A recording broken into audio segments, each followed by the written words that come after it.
They say your life flashes before your eyes when you die. Mine did during dinner, except I didn't die. I just realized my father never saw me as alive in the first place. I'm Nate, 34, the quiet one in a family full of loud achievers and louder egos. My dad, Victor, was a legend in his real estate circle. Charismatic, sharp-dressed, smooth-talking. He could sell a bird a cage. People loved him, strangers mostly, clients, colleagues, but never his own son. Growing up, I kept waiting for my turn. I brought home report cards with straight A's, fixed things around the house. Before he noticed they were broken, landed scholarships he never asked about. Nothing was ever enough. Meanwhile, my little sister, Ivy, 27, could send him a K-text and get a framed copy of it on his office wall. To be fair, Ivy never asked for his attention. Maybe that's why he gave it so freely. I tried. And trying, it turns out, is the worst sin in his book. When he announced his retirement after nearly 4 decades in the game, I saw an opening. My business custom smart home installations had finally taken off. I was stable, successful, and for once I had enough spare income to do something big. Not to bribe his love, I'm not that delusional, but to offer something meaningful. Something that said, I'm proud of myself. Maybe you can be too.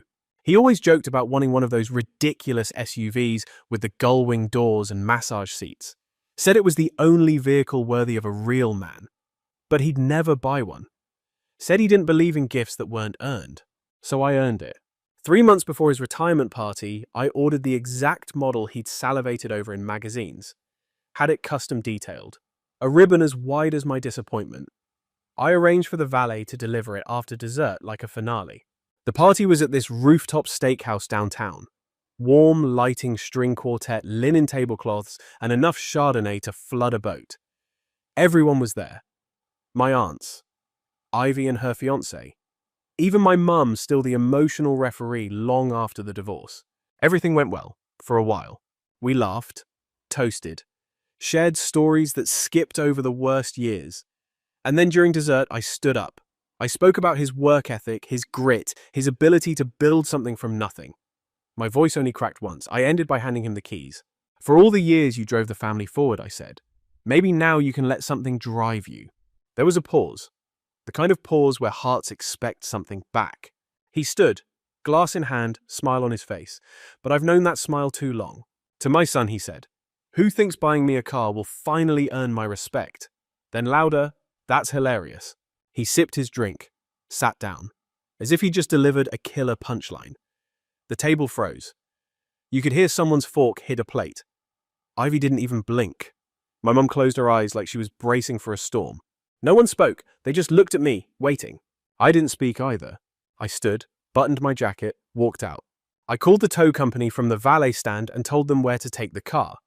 The valet looked confused until I handed him a $100 bill and said, "Don't worry, it's still a round trip." By the time I got home, the SUV was already in my driveway. It looked better there anyway. That night, I didn't feel broken. I didn't feel ashamed. I felt clear, like the fog had finally lifted. The next morning, my phone had 17 missed calls from Dad. By noon, the count was over 30. Then Ivy showed up. No knock, no warning, just walked in phone in hand, eyes wide.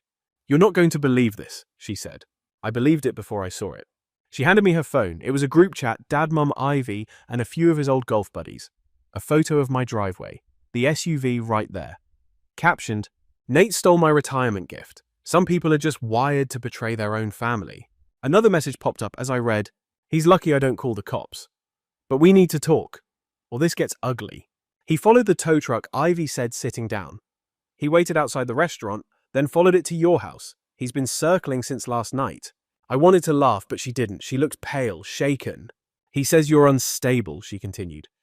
"He called Uncle Gary, said you snapped, that you tried to embarrass him in front of everyone, that you've been spiraling." I sat, silent. My dad, who forgot my birthday 2 years in a row, was now launching a character assassination because I rejected his public humiliation. But Ivy wasn't done. "He's calling people. Your landlord, your accountant, even Mum's friend at the tax office." "For what?" She hesitated. "He thinks you're committing fraud. He's trying to get your business audited." It hit me like ice water. He wasn't angry. He was retaliating. I checked my phone again. Voicemail from my office manager. "Hey, Nate. Just wanted to flag something weird. Some guy claiming to be from the IRS called asking about our client records. They knew stuff they shouldn't, sounded off. This wasn't about a car. This was about control. This was about a man losing his spotlight and trying to burn down the stage. But what he didn't know, I'd been saving the receipts. I opened my laptop, clicked on a folder labeled insurance. Inside were years of screenshots, texts, voicemails, old emails of him bragging about shady write-offs, enough to build a bonfire. I looked up at Ivy. If he wants a war, I said, then he's going to find out what losing looks like. And I meant it. Not out of hate, not even for revenge, just for the truth. Because I wasn't going to be a footnote in his legacy anymore. I was going to be the correction. I didn't sleep that night. Not because I was afraid, because I wasn't, not anymore. It was the first time in years I felt completely awake. Alert. Like my body finally realized it wasn't being ignored anymore. By morning I had a plan. Not for revenge, not exactly. I didn't want to destroy him. I wanted him exposed. I wanted everyone who ever looked up to Victor Langston to see what I'd always seen. Not a legend, not a man, just a mask, polished, practiced, empty. The first call I made was to Liv. Liv's a forensic accountant I met back in college. She once caught her ex laundering money through fake charities and ended up turning him in. Now she helps other people do the same thing, only legally and with receipts. I sent her a digital folder I'd labeled contingency. She called me within 15 minutes. Jesus, Nate, she said, this isn't just shady, this is federal. Can you make a summary? Oh, I can make him sweat, she said. You want a soft leak or a nuclear detonation? Just enough to shake his world, for now. She laughed. Good, that's more fun anyway. While Liv built her portfolio, I made some calls of my own. Subtle ones.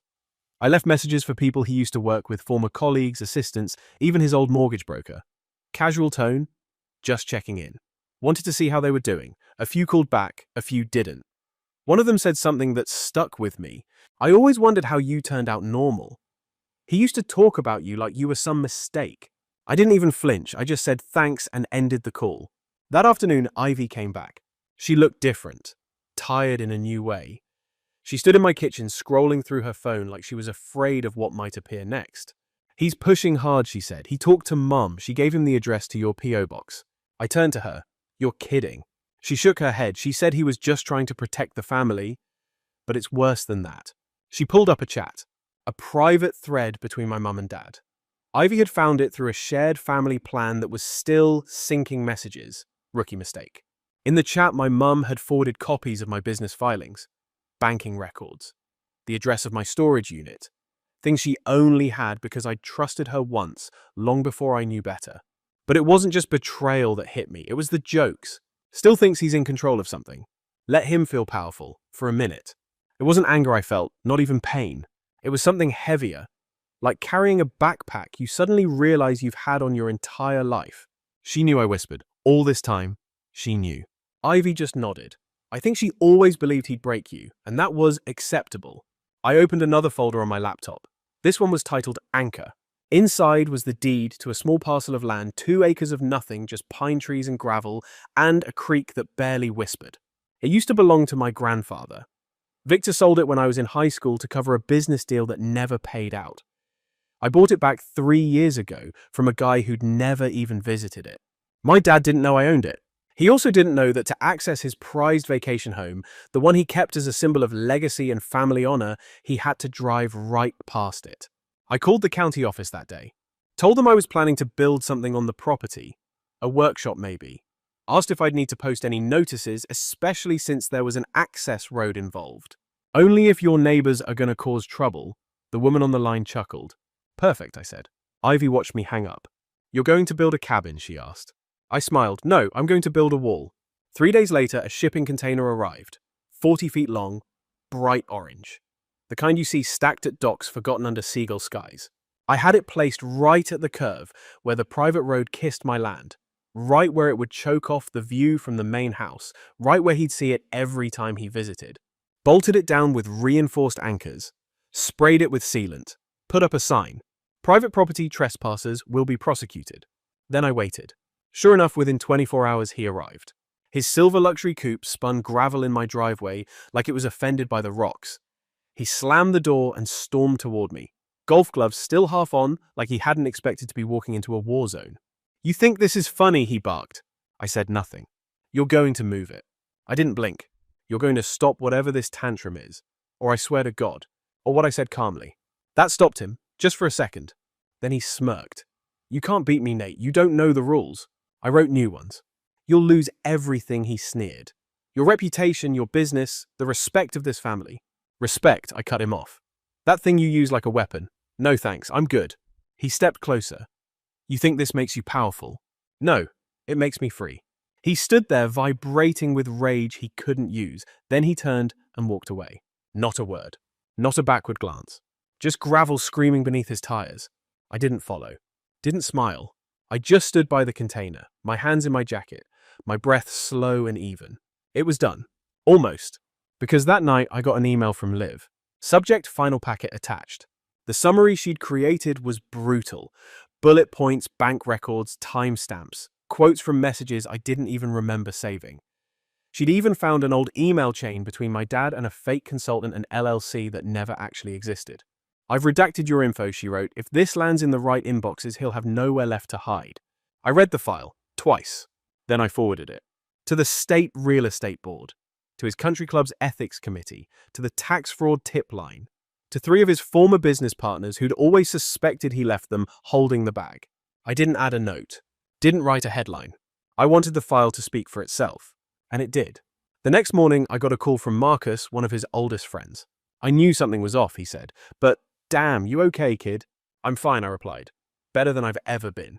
And I meant it, because I wasn't just taking back my name. I was reclaiming my story, one document at a time. I thought it would get quieter. After the emails went out, after the evidence was released, after the shock settled into silence, I thought maybe there'd be space. Breathing room. A lull. Instead, it got colder. Not winter cold, relationship cold. Ivy and I didn't hear from anyone for 2 days. No group texts, no awkward voicemails. Just this eerie hush. Like a house right after the power cuts out. You don't know if the silence is peaceful or the beginning of something worse. Then Ivy called. You need to see this, she said. Her voice was tighter than usual. She came over within the hour. Not a knock this time, just a heavy presence moving through my front door like the wind had carried her in. In her hand was a folded piece of paper. Not new, yellowed, creased. She held it like it might burn her fingers if she gripped too tight. I was at Mum's, she said. She stepped out to get groceries. I wasn't even looking for anything. I was just trying to feel normal. And then I saw this. Buried under old tax forms. Hidden almost. She handed it to me. The handwriting on the front was unmistakable. My father's. All sharp edges and unnecessary loops. I unfolded it carefully. No date, no greeting, just a first line that made my chest lock up. I never wanted a son. It was like a slap. Not the sting, just the surprise. That dizzying feeling when something hits you sideways. I kept reading. Boys grow up trying to replace you. They don't admire, they compete. Girls stay loyal. Girls know the power and where it belongs. A son forgets who gave him everything. The next paragraph had my name. Not lovingly, not even neutrally. Like I was a problem listed on a report card. Nate's always looked at me like I'm hollow. Like he sees through me. I tried to correct that. But he got quiet. Then worse, he got successful. He stopped fearing me. That's when I knew I'd lost him. I didn't realize Ivy had sat down until she spoke. There's more. But I didn't read it. I didn't either. Not then, not fully. I placed the letter on the table between us. Like it was something I needed to keep at a distance, even though it came from me. From us. From where we were born and raised and made small. And still I didn't feel rage. Not yet. Just something that felt closer to grief. Not the grief of losing someone. The grief of realizing they were never there to begin with. He wrote this, I said, voice dry. He wrote it and hid it, like a future bomb. Ivy nodded. Like he knew he might need to prove it was your fault someday. Then it hit me. The line. The very first one. I never wanted a son. It was too perfect. Too polished. It didn't read like something spilled in a moment of pain. It read like something prepared.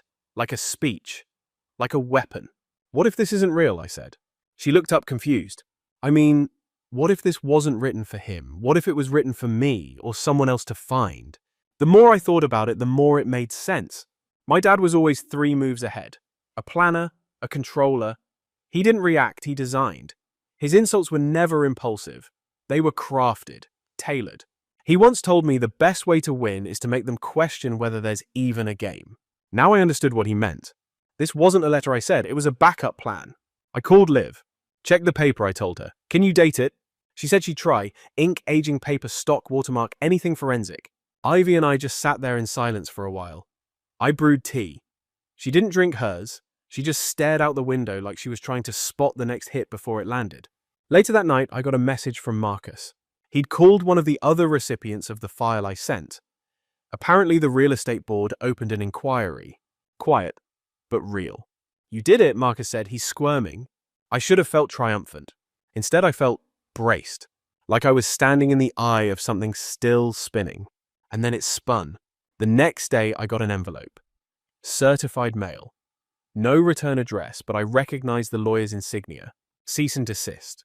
He was accusing me of slander, of emotional harassment, of manufacturing stories with the intent to harm the public reputation of Victor Langston, a respected retiree.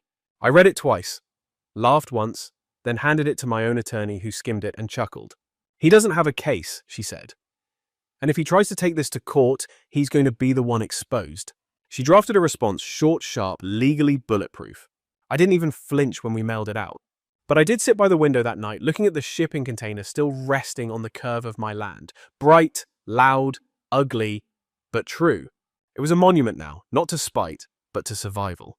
A few days later, Ivy texted again. I found something else, and this time it's not a document. She came by right away. In her hands was an old camcorder. One of those boxy early 2000s things we used to film birthday parties with. I didn't know we still had this, she said, but it had a tape inside, and I think you need to see it. She popped it into the adapter and hit play. What we saw wasn't scandalous, not loud, not obvious. Just a quiet family moment from 15 years ago. Me at 17, Ivy at 10, our mum off camera asking Victor to say something for the tape.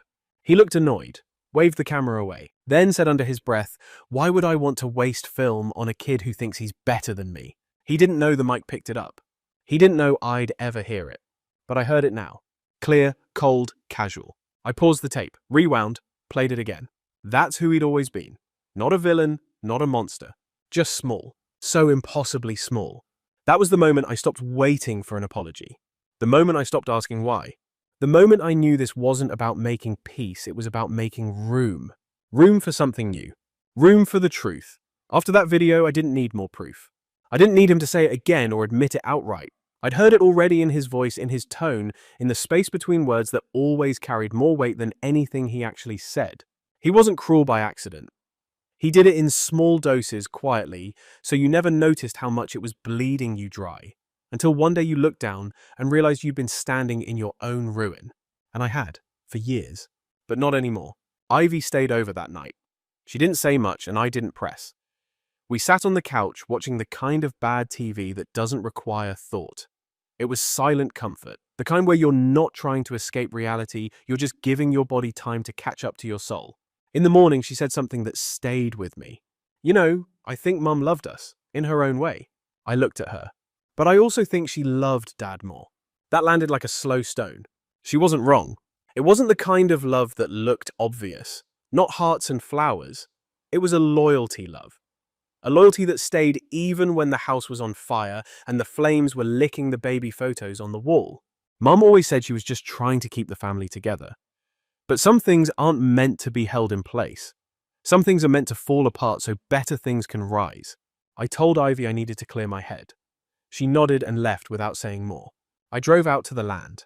The container stood firm like a sentinel, still there, still mine. But it didn't feel like enough anymore. Blocking his legacy was one thing, building my own was another. I stood there, wind brushing through the trees, and made a decision. I went home, pulled out the permits I downloaded but never filed, applied for a zoning approval, not for a workshop, not for a gate, for a garden, not just any garden and memorial, not for him, for me, for what I'd lost in that house, for who I'd been forced to become to survive, for the parts of myself I'd buried trying to earn his version of love. The next day, the city approved it. Said I could start laying foundation and fencing as early as next month.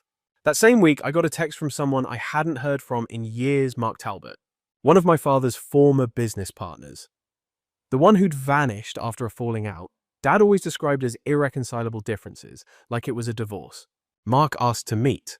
We sat at a coffee shop across town. Neutral ground. He looked older, more tired around the eyes, but when he saw me, he smiled genuinely. I heard what you did, he said. The file, the board, the container. I raised an eyebrow. Word gets around fast. Faster when someone finally cracks the dam. Then he slid an envelope across the table. Everything I didn't report when I should have. I didn't have the courage. But after that letter you leaked, after that video, I remembered who he really was and how many people he hurt. I opened it. Inside were notarized affidavits, bank records, a log of internal messages. Some dated back more than a decade. You sure? I asked. Absolutely, he said. He tried to erase me, but he can't erase the truth. That night I filed everything. Sent copies to Liv, sent a new package to the licensing board this time with attachments too big for email. The next morning it started. Not a storm, not a bang, a slow unravel. A contact of mine in the licensing office called to confirm receipt. This isn't just grounds for suspension, she said. This is criminal. Another call came in from a reporter who had heard whispers. I didn't confirm anything. Just said, all I want is for the truth to live somewhere besides inside me. And then Ivy called again. Check the group chat, she said. It had come alive. After weeks of silence, messages were flying. Mum asking if we could please stop all this chaos. Uncle Paul chiming in with vague moral wisdom like a failed fortune cookie. A few cousins weighing in with performative neutrality. But one message stood out. From Dad, I hope you're proud. You destroyed your own name just to get back at mine. I didn't respond. Because I wasn't angry. I was clear. I sat down, recorded a short voice memo, and sent it back to the chat. Some names deserve to be destroyed, I said, because they were built on borrowed bones and lies passed off as heritage. I didn't break this family. I just stopped pretending it wasn't already broken. No reply. Not right away. Not from him. But Ivy messaged me privately. That was the first time I've heard your voice in that chat. And it sounded like truth. And it was. That weekend I started clearing the land. I wore gloves, dug with my own hands, marked space with ribbon lines and stakes, not just for the garden, but for something more permanent. A plaque. I hadn't written the words yet, but I knew what it would say. Here lies the silence I was raised in, and here begins the voice I built myself. Because this wasn't about revenge anymore. It was about reclamation. I didn't want apologies. I didn't want Dad to understand. I didn't want Mom to wake up from the fog she chose to live in. I wanted space.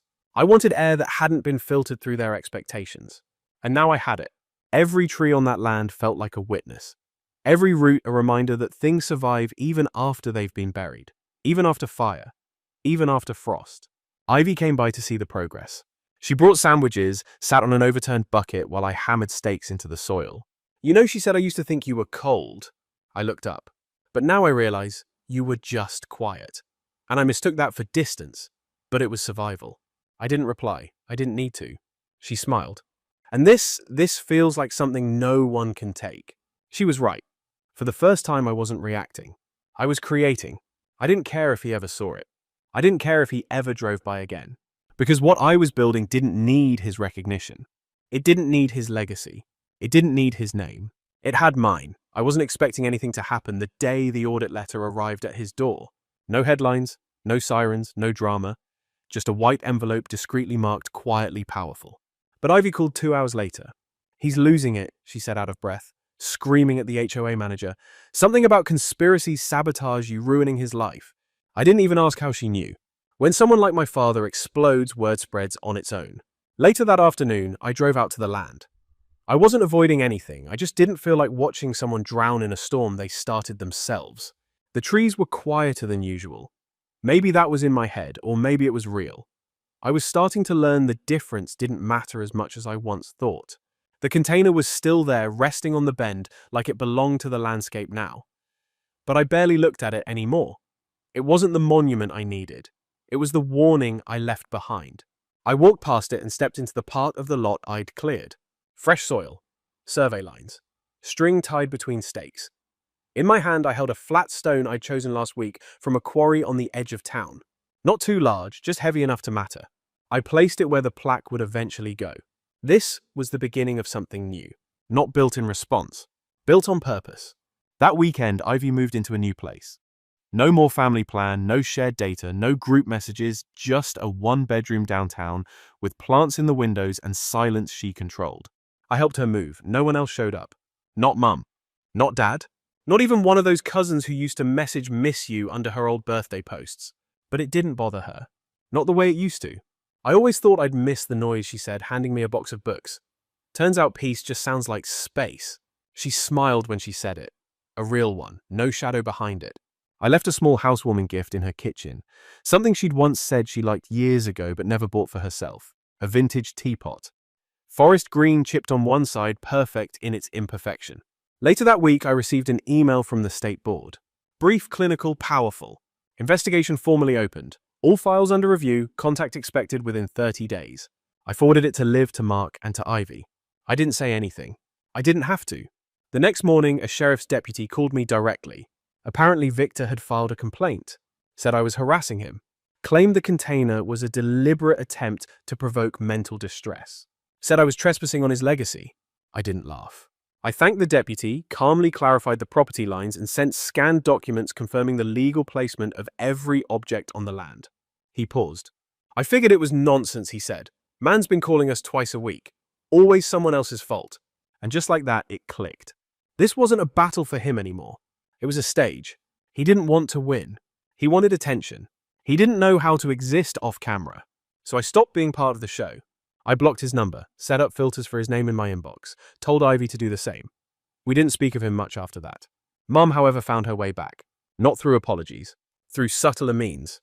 She showed up at Ivy's apartment one Sunday with a pie she didn't bake and eyes that looked like they wanted to believe they hadn't helped hold the knife. Ivy didn't let her in. She listened. At the door, nodded once, said nothing. Then texted me a single word, enough. That same day, I was organizing my files when I found something I hadn't seen in years. A birthday card from Mum. Dated generic, but signed love always. I turned it over.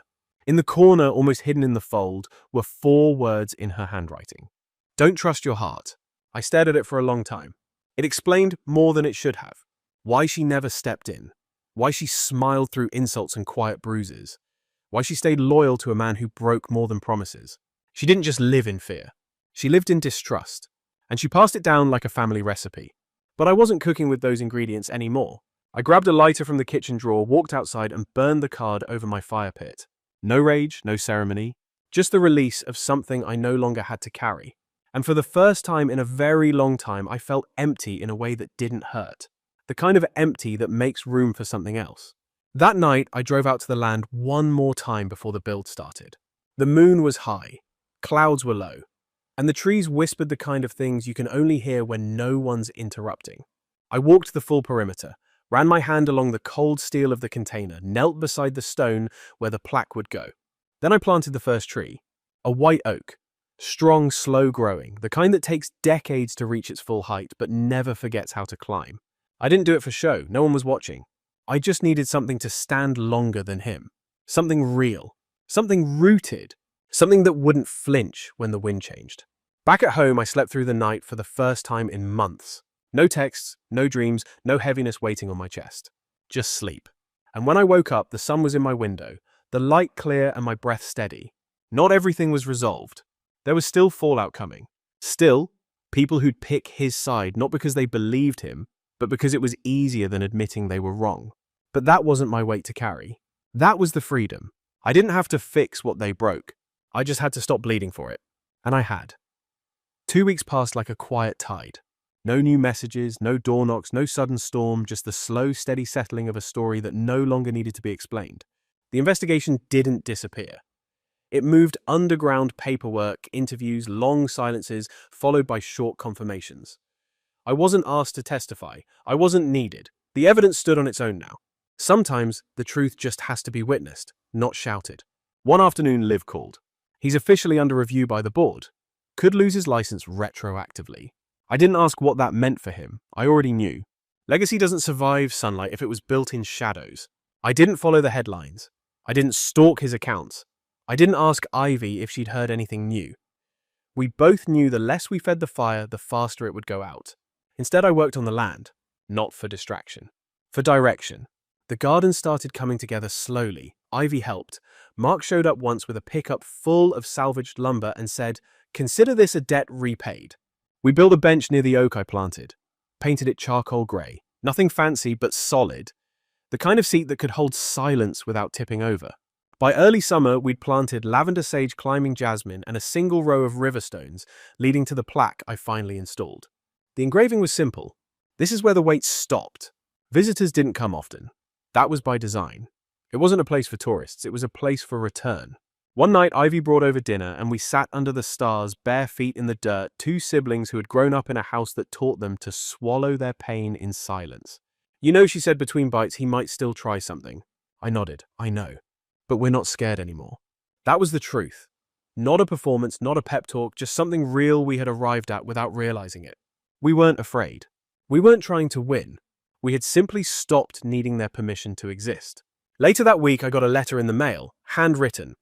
No return address, but I recognized the penmanship before I even opened it. My mother.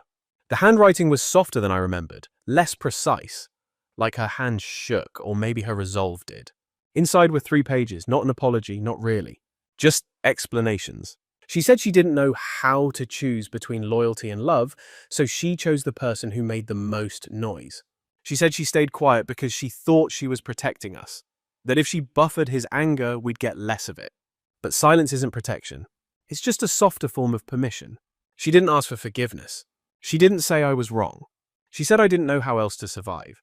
And maybe that's all I needed to hear. Not as a son, as a man trying to understand how people become what they are. I folded the letter. Didn't burn this one. Just placed it in a box with other things I now knew I could carry without breaking. That same week, the real estate board issued its decision. Victor Langston license revoked. Years of misconduct, false filings, unreported earnings, a pattern of manipulation. They didn't use the word disgrace, but it was there between the lines. Ivy read the notice before I did, texted me just 2 words. "It's done." And it was. Not like a gavel slam. More like a door quietly closing behind you. And you finally don't feel the need to look back. The container still sits on the curve of my land. I've thought about removing it, but I won't. Not yet. Not because I'm holding on to anger. Because it reminds me of the exact moment I stopped being afraid of what would happen if I stood my ground. It reminds me that silence can be used as a weapon, but also as a shield.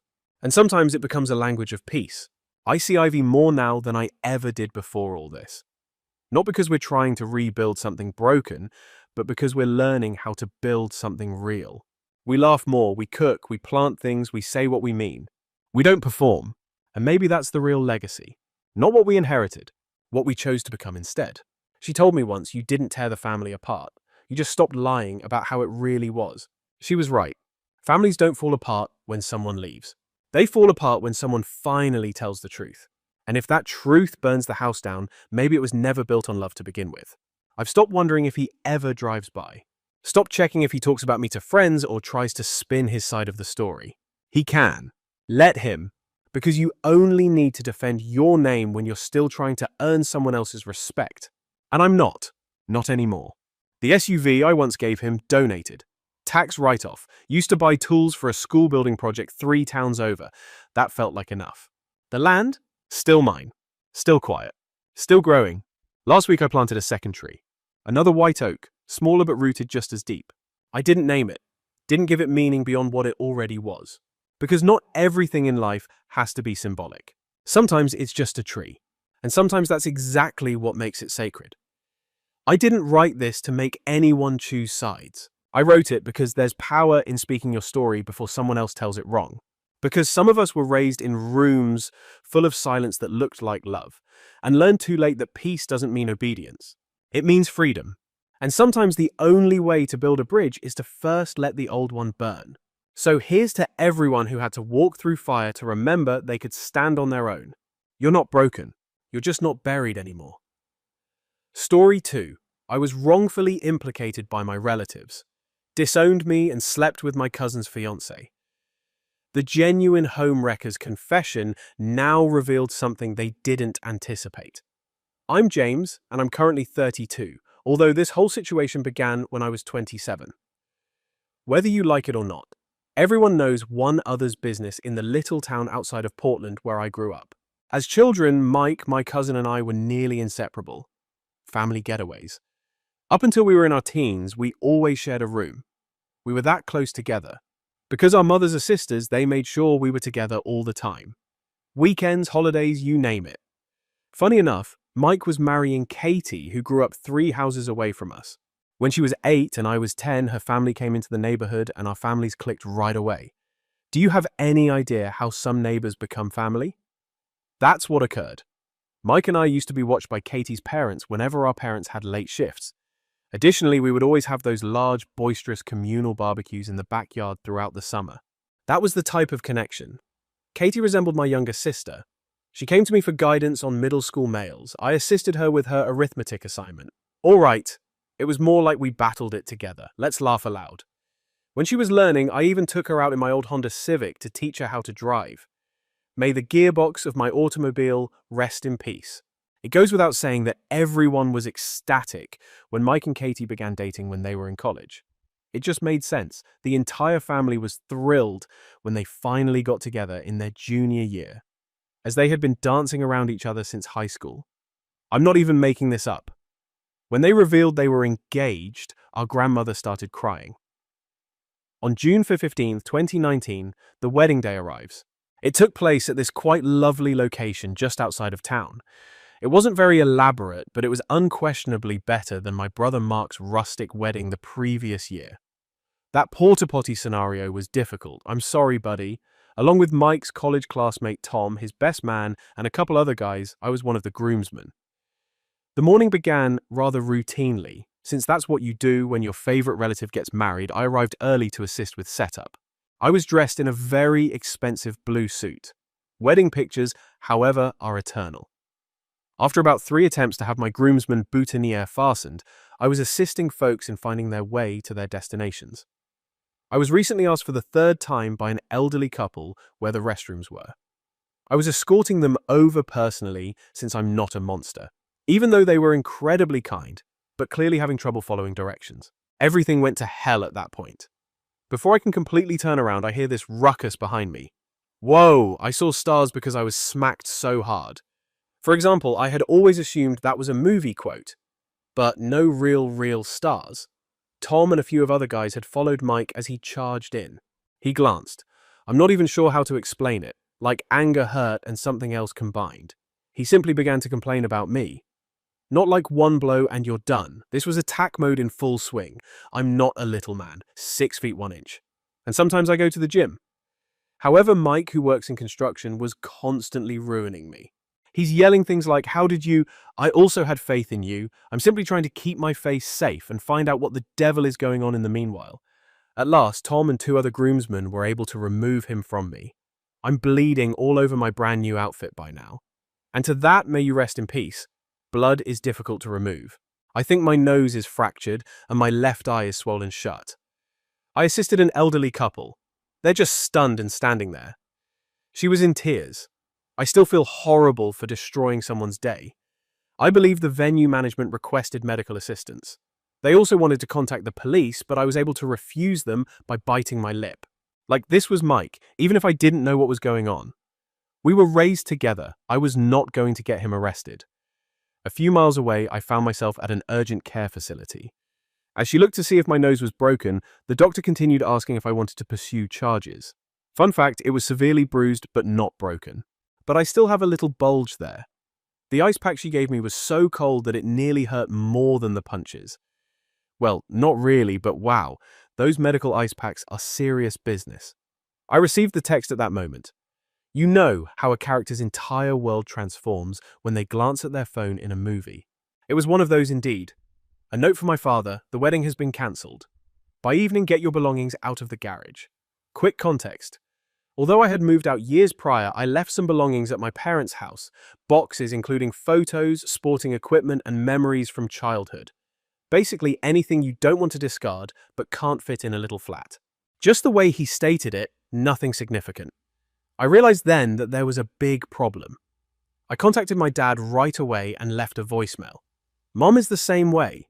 Nor did my sister answer the phone. My brother Mark was the only one to answer, and he simply asked, "How could you do this to the family?" before hanging up. No one in my family is picking up the phone, and I'm sitting in urgent care with an ice pack on my face, looking like I just had 10 rounds with Mike Tyson. As I'm trying to phone as many people as I can think of, the nurse continues giving me these pitying glances. most likely assuming I'm some guy who got into a fight in a pub at 11 in the morning. Dressed in a suit, yes. I ultimately made the decision to simply drive to my parents' place. As an aside, it's not enjoyable to try to drive while one eye is swollen shut. Don't suggest. To check my blind area, I had to constantly moving my head. To other drivers, it most likely seemed to be some sort of insane owl. My parents' house where I grew up is where I pull up. Mum has been promising to repair the fading blue paint in the typical suburban layout for the past 5 years. My parents' cars, my brother Mark's truck, and my sister Jenny's automobile are all in the driveway. Fantastic. The entire family is present. It should be enjoyable. Still holding my key, I enter via the garage and make my way to the kitchen. Do you know how it feels to enter a room and hear everyone instantly stop talking? Yes. That is multiplied by around 1,000 mothers seated at the kitchen island, by the coffee maker dads. Jenny is on the counter where she always is. Despite being 25, she still sits there as if she were 12 while Mark is resting against the refrigerator. Mom's initial reaction is to gasp, not in a subdued soap opera style way. What it could do to your face, my God. Then she responds right away. But how could you, James? How could you harm the family in this way? I already had a terrible headache, but the whiplash from worry to accusation made it worse. At that point, they finally explained the situation to me. It seems that Katie and I have been enjoying a sexy relationship. Yes, that Katie from high school, the one who used to tease me about my acne. The person who assisted me in choosing a birthday gift for my first genuine girlfriend. In her college graduation speech, the individual who mentioned me by name essentially referred to me as her older brother. They said we had been skulking around for months. I genuinely burst out laughing, rather than laughing with a split lip like a pro tip does. Even though it aches a lot, I couldn't help it since it was so absurd. My own brother Mark, who served as the best man at my wedding prior to my divorce, came at that time. Another story entirely. This is irrelevant. Throws this duffel bag at my feet after grabbing it from behind the couch. Trying to sound tough like he's in a movie, he says, "Get your stuff and get out." Perhaps half of my belongings were taken from the garage by the bags. Later, I discovered that he had simply taken random items, including my old baseball cards, but had left all of my high school and college pictures behind. Many thanks, my friend. I made an effort to clarify clearly, stating repeatedly that this was crazy, requesting evidence, attempting to ascertain the source of this. Dad simply kept shaking his head and saying things like, "How could you do this to Mike? We trusted you." Mum refused to give me a glance. Jenny sat there in silence, even though she usually talks enough to keep the whole family entertained. I questioned them about their evidence. How did they react? We simply know that. That's all there is to it. They didn't have any text screenshots because none existed. There aren't any pictures of us together other than your typical family pictures from the past 15 or more years. Nothing. They simply knew. The worst thing, these are my acquaintances. My parents taught me to always be honest, who when I lied about finishing my science project in 8th grade actually grounded me for a month. Since I was the sensible one in the family, Jenny used to confide in me about all of her issues. Mark is too frugal to hire movers, so I assisted him in moving apartments 3 times. They all simply concluded that I was at fault. No inquiries were made. I attempted to contact Katie, but it went straight to voicemail. Sent her a text. No answer. Called the home of her parents. They did still have a landline, yes. When I phoned Mr. H, said he would contact the police if I ever called again. There was genuine Christian conduct. Mr. Everyone is worthy of forgiveness, H. I left my folks' house in a stupor. Didn't even take the sack Mark threw at me. Just got in my car and drove. I ended up at Murphy's, this pub downtown I'd been going to for trivia night every Thursday for like 4 years. The bartender, Dave, takes one glance at my expression and starts pouring my normal whiskey sour. Basic, I know. Then Dave abruptly tells me I have to go when Mike's college friends saw me when he comes in for his shift. I'm apparently no longer welcome there. Cool. Very nice. I tried contacting Katie once more after driving home to my apartment. Nothing. My phone is currently overflowing with texts from unidentified family members and friends. Everybody has a viewpoint. We were too near and everyone knew it. All of a sudden there was suspicion whenever Katie and I spoke or spent time together. After college, I assisted her in moving apartments at that time. We were obviously hooking up since her partner at the time made it easier for me to conveniently forget that I needed to switch off my phone. I just sat there with a bag of frozen peas on my face in my dimly lit flat. The urgent care ice pack was dissolved, trying to understand how in around 6 hours my whole existence had fallen apart. On Monday, I phoned in ill to work. How would you explain to your boss that your face resembles the punching bag of a professional boxer? Since your cousin believes you are having an affair with his fiancée. Yes, I didn't want to have that talk. The weeks that followed were a living misery. It isn't until your family decides you're dead that you understand how intertwined your existence is with them. Give a brief example. On Monday morning, I attempted to attend my usual gym. I thought that working out could help me decompress. Can you guess who's there? Steve Mike's gym mate, who reportedly now runs the establishment.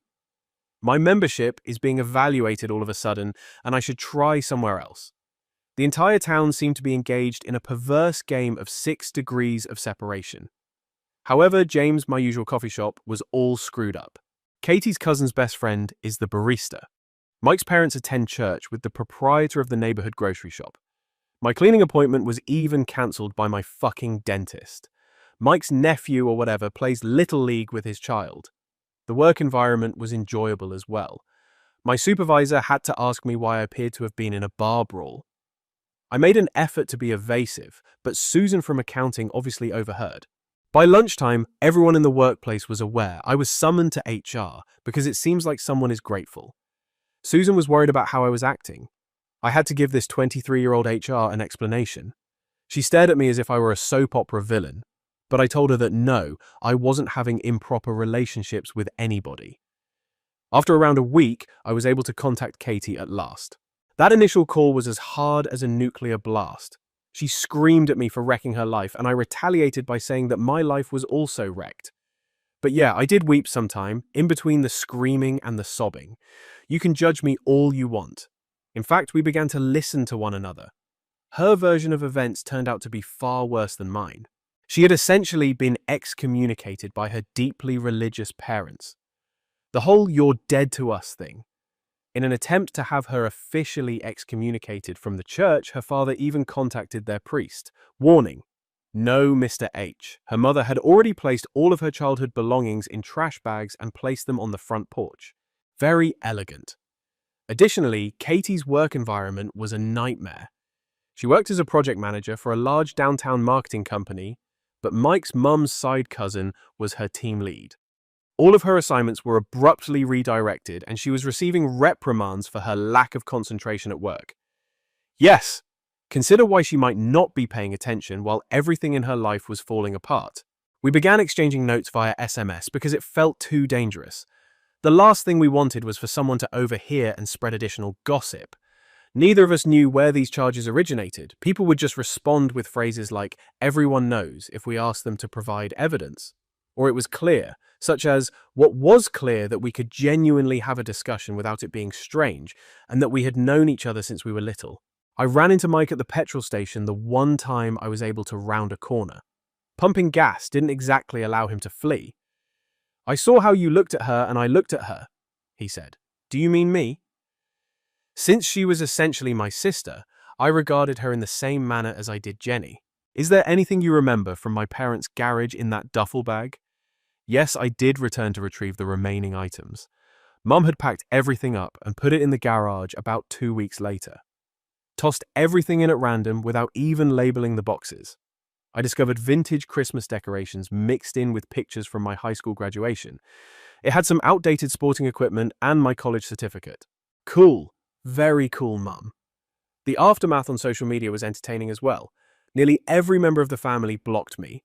I'd assisted Katie's sister with her college applications, and she shared this ambiguous status update about snakes in the family, which received around 200 responses. Suddenly I was getting messages from people I hadn't spoken to since high school saying they always sensed something wasn't right with me. I began receiving sporadic messages and calls from unidentified numbers. My number was apparently shared in a family group chat by someone who was probably Katie's brother. After receiving a ton of nice messages, calling me everything from a home wrecker to, well, you know what, I had to change my phone. After a while, Katie and I understood we had to go. We were suffocating in this place. Nothing we said or did would change the fact that everyone had already found us guilty. People would undoubtedly see us and believe it confirmed everything, so we couldn't even get together to discuss it face to face. The act of defending myself against something I didn't do wore me out. How can a negative be proven? How can you demonstrate that something did not occur? It isn't feasible. Furthermore, it seems like everyone we knew assumed we were guilty since we were unable to establish our innocence. I've been living a hermit lifestyle and getting strange stares from DoorDash drivers for nearly 2 months. They probably heard that I was that man. I made the decision that enough was enough. At work, I applied for a transfer. Fortunately, Seattle is home to offices for my employer. Surprisingly, my manager was nice with it. To be honest, they probably just wanted to get rid of the office turmoil. Before we left town, Katie and I had our final talk.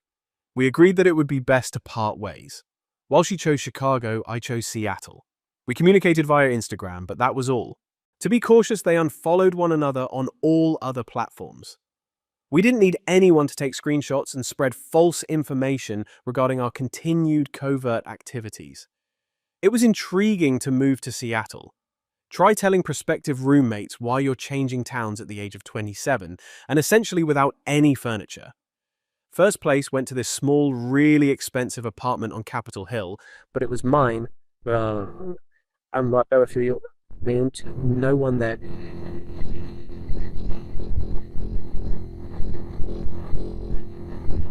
Why?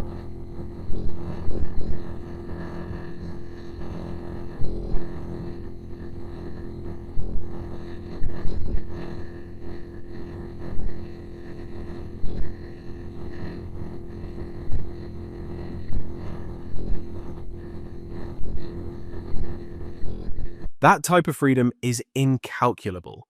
I made a fresh start. New email address, new phone number. My last one was inundated with subscription signups, so I had to stop using it. Very mature men.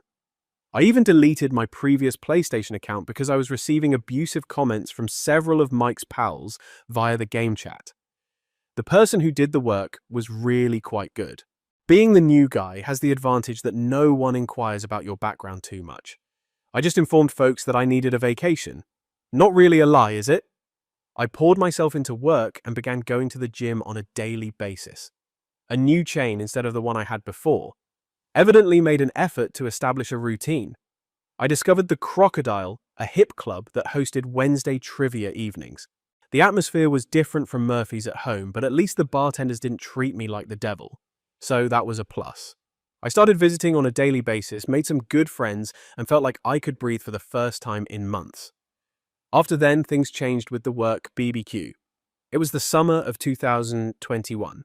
It's one of those few ideal days in Seattle when it's not too hot or rainy. Jake, one of my coworkers, was entertaining at his Ballard home. I nearly skipped it.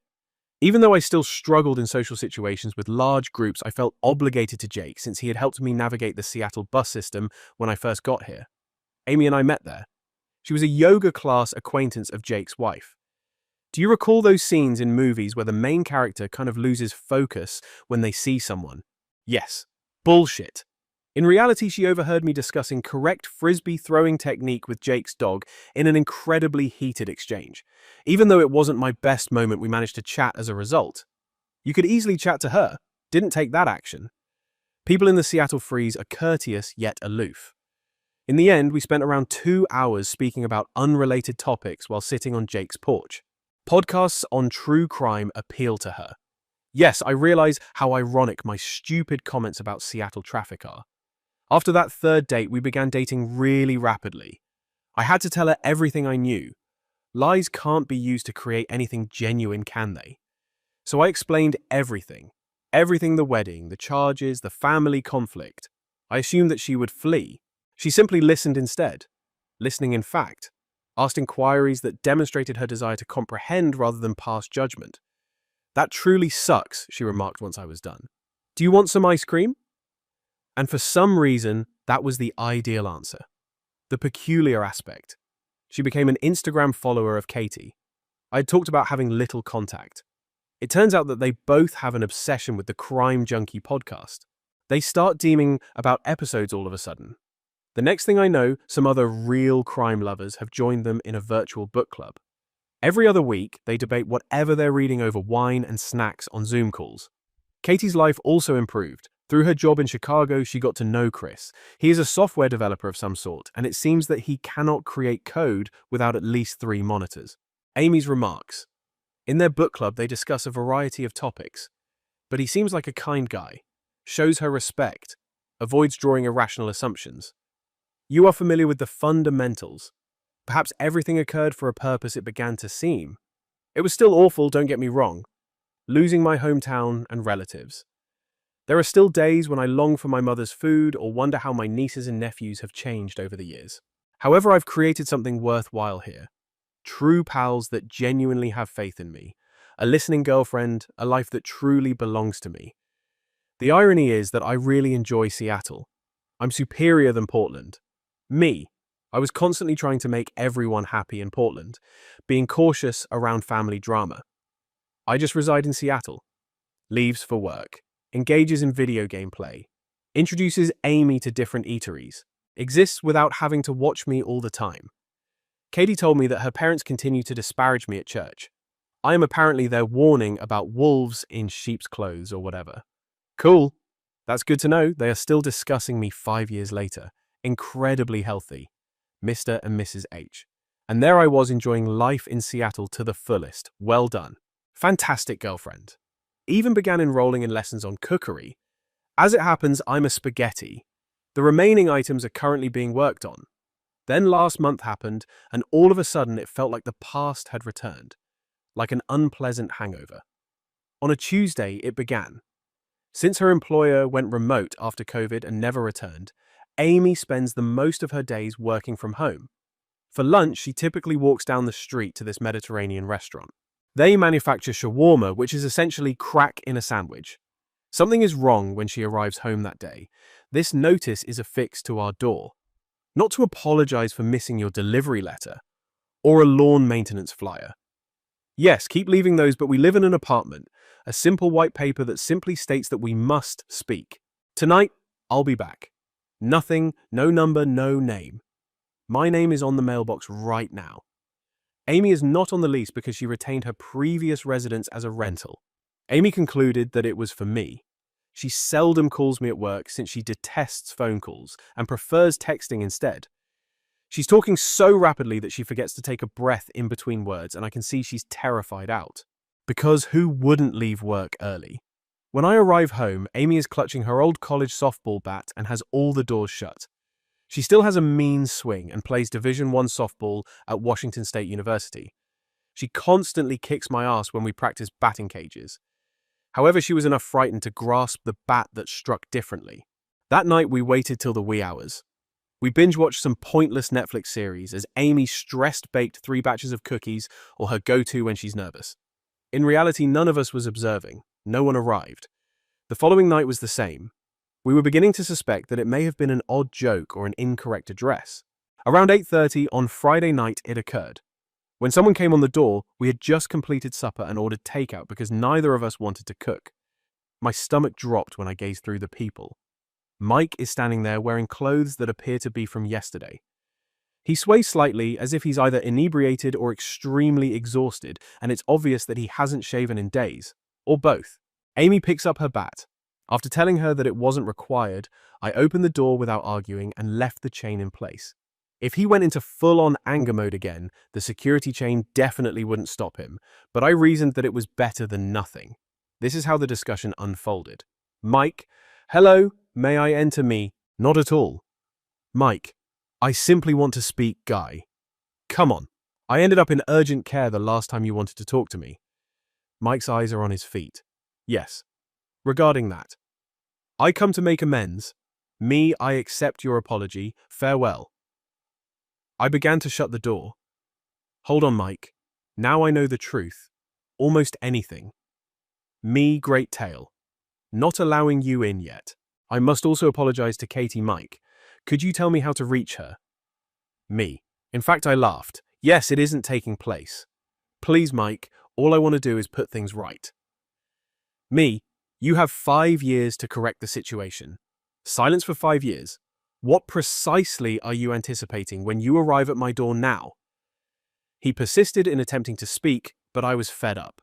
I informed him that I would inform Katie that he was attempting to get in touch with her and that she was free to decide whether or not to speak with him. I closed the door after that, via the door. My mum wanted to chat, so I heard him say something about unblocking her.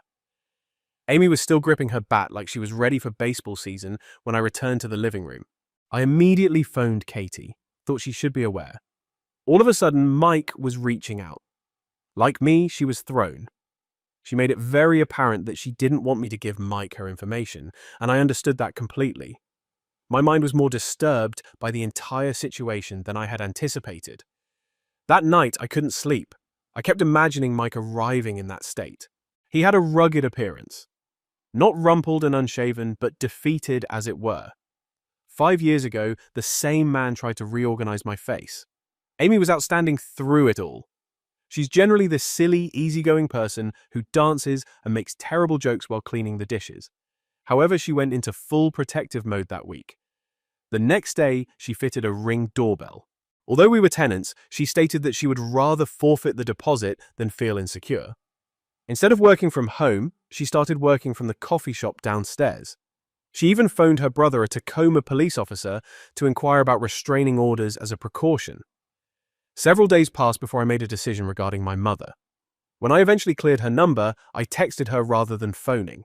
"You want to chat, I hear."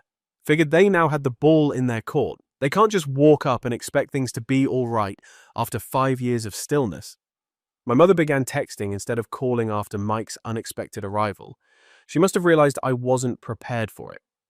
This is the outcome of the initial conversation. "We want you to return home, Mum. I am at home. You understand what I mean, Mum. We want you back in the family and to apologize." Me, what caused this? "We now know what actually occurred, Mum. It took me barely 5 years. "Cool. I was being petty, I admit it. I'm being sued." She finally spills it after some back and forth. 2 years following the nuptials. Jessica Mike wasn't married. This chick was from his gym. She's the person I saw at Katie's wedding, it turns out. The bridesmaid is uneasy as she sits by herself. Now it makes sense. It seems like their marriage was doomed from the start. Ongoing conflict. During one of their most heated arguments, trust concerns the works, around half a year ago.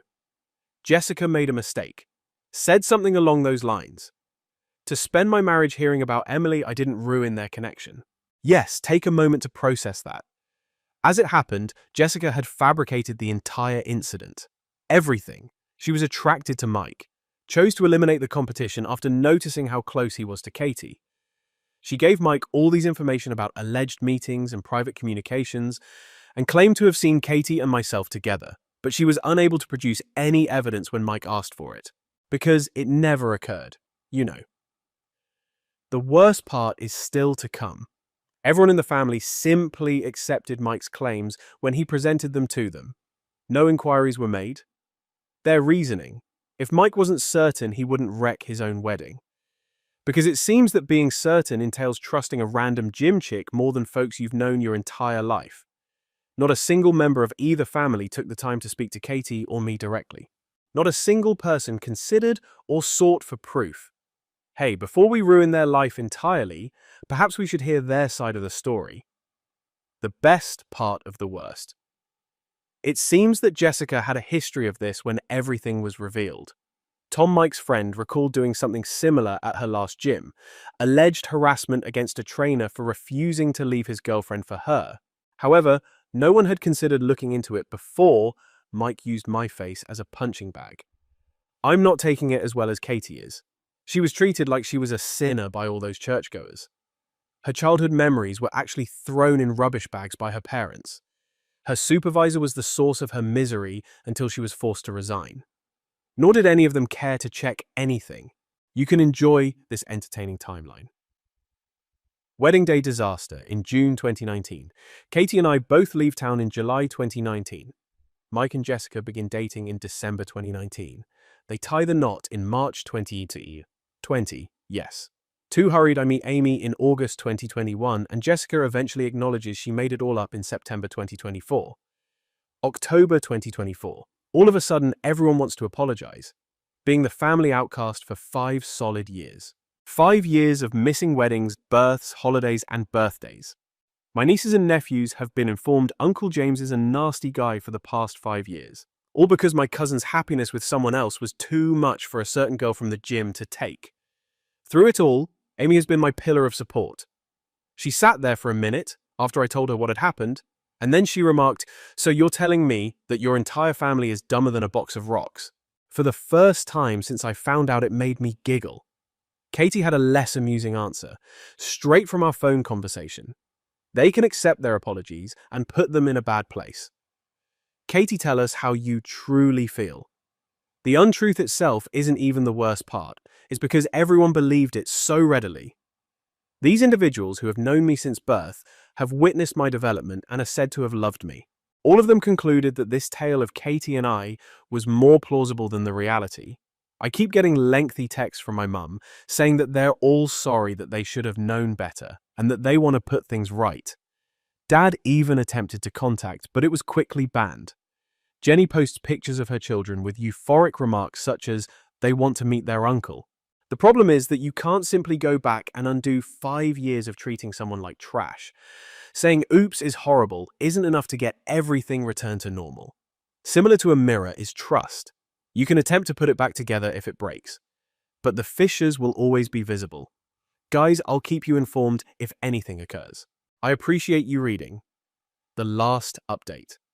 Go ahead and read it. It's this. The last update. Katie and I came to the conclusion that it was time to return home. On our own terms, we decided to meet with both families. I chose a neutral spot, this downtown coffee shop, with no ties to either family. Katie was too excited to take a plane back for this alone, so she and I set up Zoom on my laptop. Her video was off, but I had her on speaker. She didn't want to see their faces, but she wanted to hear everything. You can't hold her responsible. Everyone in the gang was present. My folks, Jessica and Mike. She seems as though she would want to be somewhere else. My brother's Katie's parents and even Tom were present, most likely feeling bad about the entire best man situation where he didn't defend me. Before anybody could begin apologizing, I established some guidelines.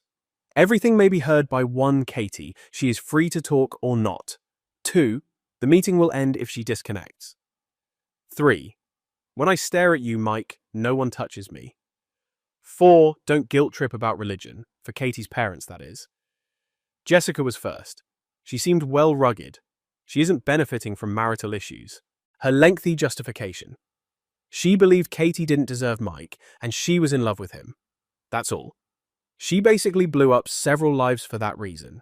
Not a major miscommunication. Not a case of identity confusion. She chose to destroy everyone else in order to have my cousin who she only desired. Actually, Mike made an effort to apologize for the punches, but who's counting? He said that he ought to have realized that he shouldn't have trusted Jessica without evidence. No Sherlock. Do you think before making a big deal out of your relative, perhaps double-check things? The parents followed, both sets. This was fascinating. When I stepped in, my mum tried to give me a hug. She looked like I had smacked her as I took a step back. Yes, well, perhaps you recall how it felt to have my childhood pictures packed away like garbage. Mum. Prior to Katie unmuting herself and quickly shutting it down, Katie's father began to say things about biblical forgiveness. Her exact words. You left my belongings in the rain after throwing them in trash bags. You have no right to quote the Bible against me. Mr. H has never previously left me stunned. It was quite remarkable. The amount of questions my children ask about me made my sister Jenny cry. That's a great story, sis. Where was this worry while you were assisting Mum with packing my belongings? When did you block me on all platforms? When you described me as a terrible person to the churchgoers? The thing with family is this. They should be the ones who know you the best, have the greatest faith in you, or at least give you the benefit of the doubt. However, everyone in that room decided to assume the worst about Katie and myself. No inquiries were made, no evidence is required, just go right to it. Yes, clearly they are secret lovers. We should ruin their life. That's precisely what I told them. I informed Jessica that she based her fleeting joy on the suffering of others. I informed Mike that his relationship with Katie was not the only thing ruined by his lack of trust. Both sets of parents now had to deal with the fact that they demonstrated to us how conditional their love was, I informed them. At the end, Katie spoke out. In some ways, her composure was worse than if she had screamed or just spoken. The fact that Jessica lied isn't the worst part. It's because none of you believed the truth was worth telling. On the basis of nothing more than rumors that never said anything about us, you kicked us out. Then she cut off. Let's get together. My parents never stopped striving to make things better. Mum is sending lengthy, heartfelt texts about forgiveness and family.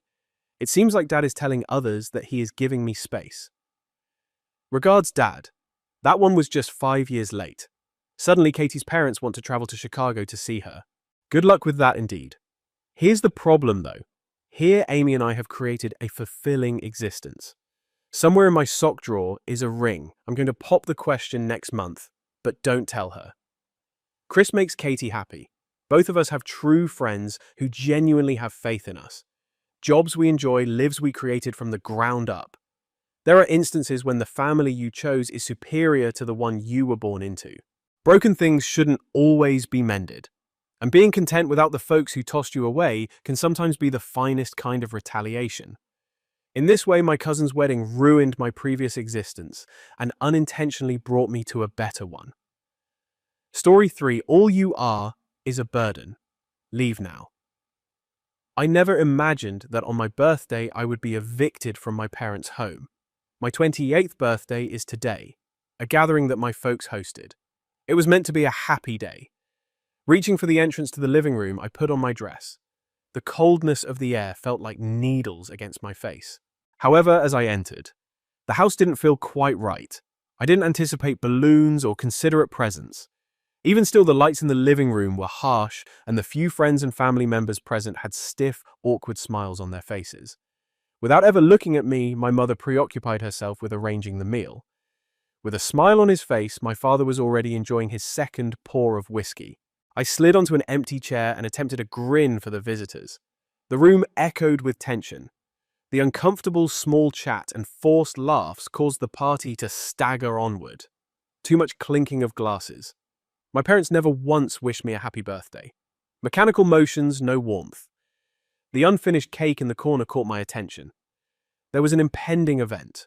I ought to have known. In public, my father never missed an opportunity to be harsh. He lifted his glass and stood halfway across the room, attracting everyone's attention with a well-practiced smile. He gestured for my mum to come forward with something. It was a hat. Our beloved Catherine, in our opinion, merited a unique crown, he declared. I felt my heart sink for a moment. Time stopped. The hat was put on my head by my mother. It was only a burden. There was laughter. Desperate to see any hint, I looked into my mother's face. This was only a crude joke. She refused to look into my eyes, though. This was their strategy. There was no rejoicing here. An execution took place. I slowly removed the cap. The entire room was watching me. They waited, awaiting tears, for pleading, or for a collapse that would allow them to rationalize their brutality. All you are is a burden. Leave now. You're an adult now, my father remarked. With annoyance in her voice, my mother continued. You ought to leave this place. Now is the moment to begin your own life. I said, You're right, Mum. You're entirely correct. However, you might have just told them to go. Why was a public execution required? Be less theatrical. My dad sneered. You lack gratitude. After everything that we have provided for you, I get it. Finally, I said. I spoke in a rather composed tone. Tonight, I'm going to depart. However, you are completely unaware of what you stand to lose. I looked around at the visitors. Their eyes were fixed on their feet. Their shoes, the walls. Anywhere but me, except just one. Only Jack, my lover, gave me a glance. A mixture of pity and anger blazed in his eyes. He nodded slightly to me. My dad smiled with victory. Without turning around, I ascended the steps. Every stride landed definitively. I exit my formal attire, close the door behind me, and change into jeans and a sweater in my bedroom. I pulled out my partially packed luggage and started packing the remaining necessities. The picture on the wall then drew my attention. On graduation day, my dad and I were beaming and filled with pride. My father had given me a little envelope that day. There were mortgage documents inside. A fresh start. He had claimed that I was solely responsible for the house payments. In an attempt to rescue it, my first paycheck had disappeared. However, that was just the start. He stated it a few months later. "Catherine, I need a little assistance. Only a little debt."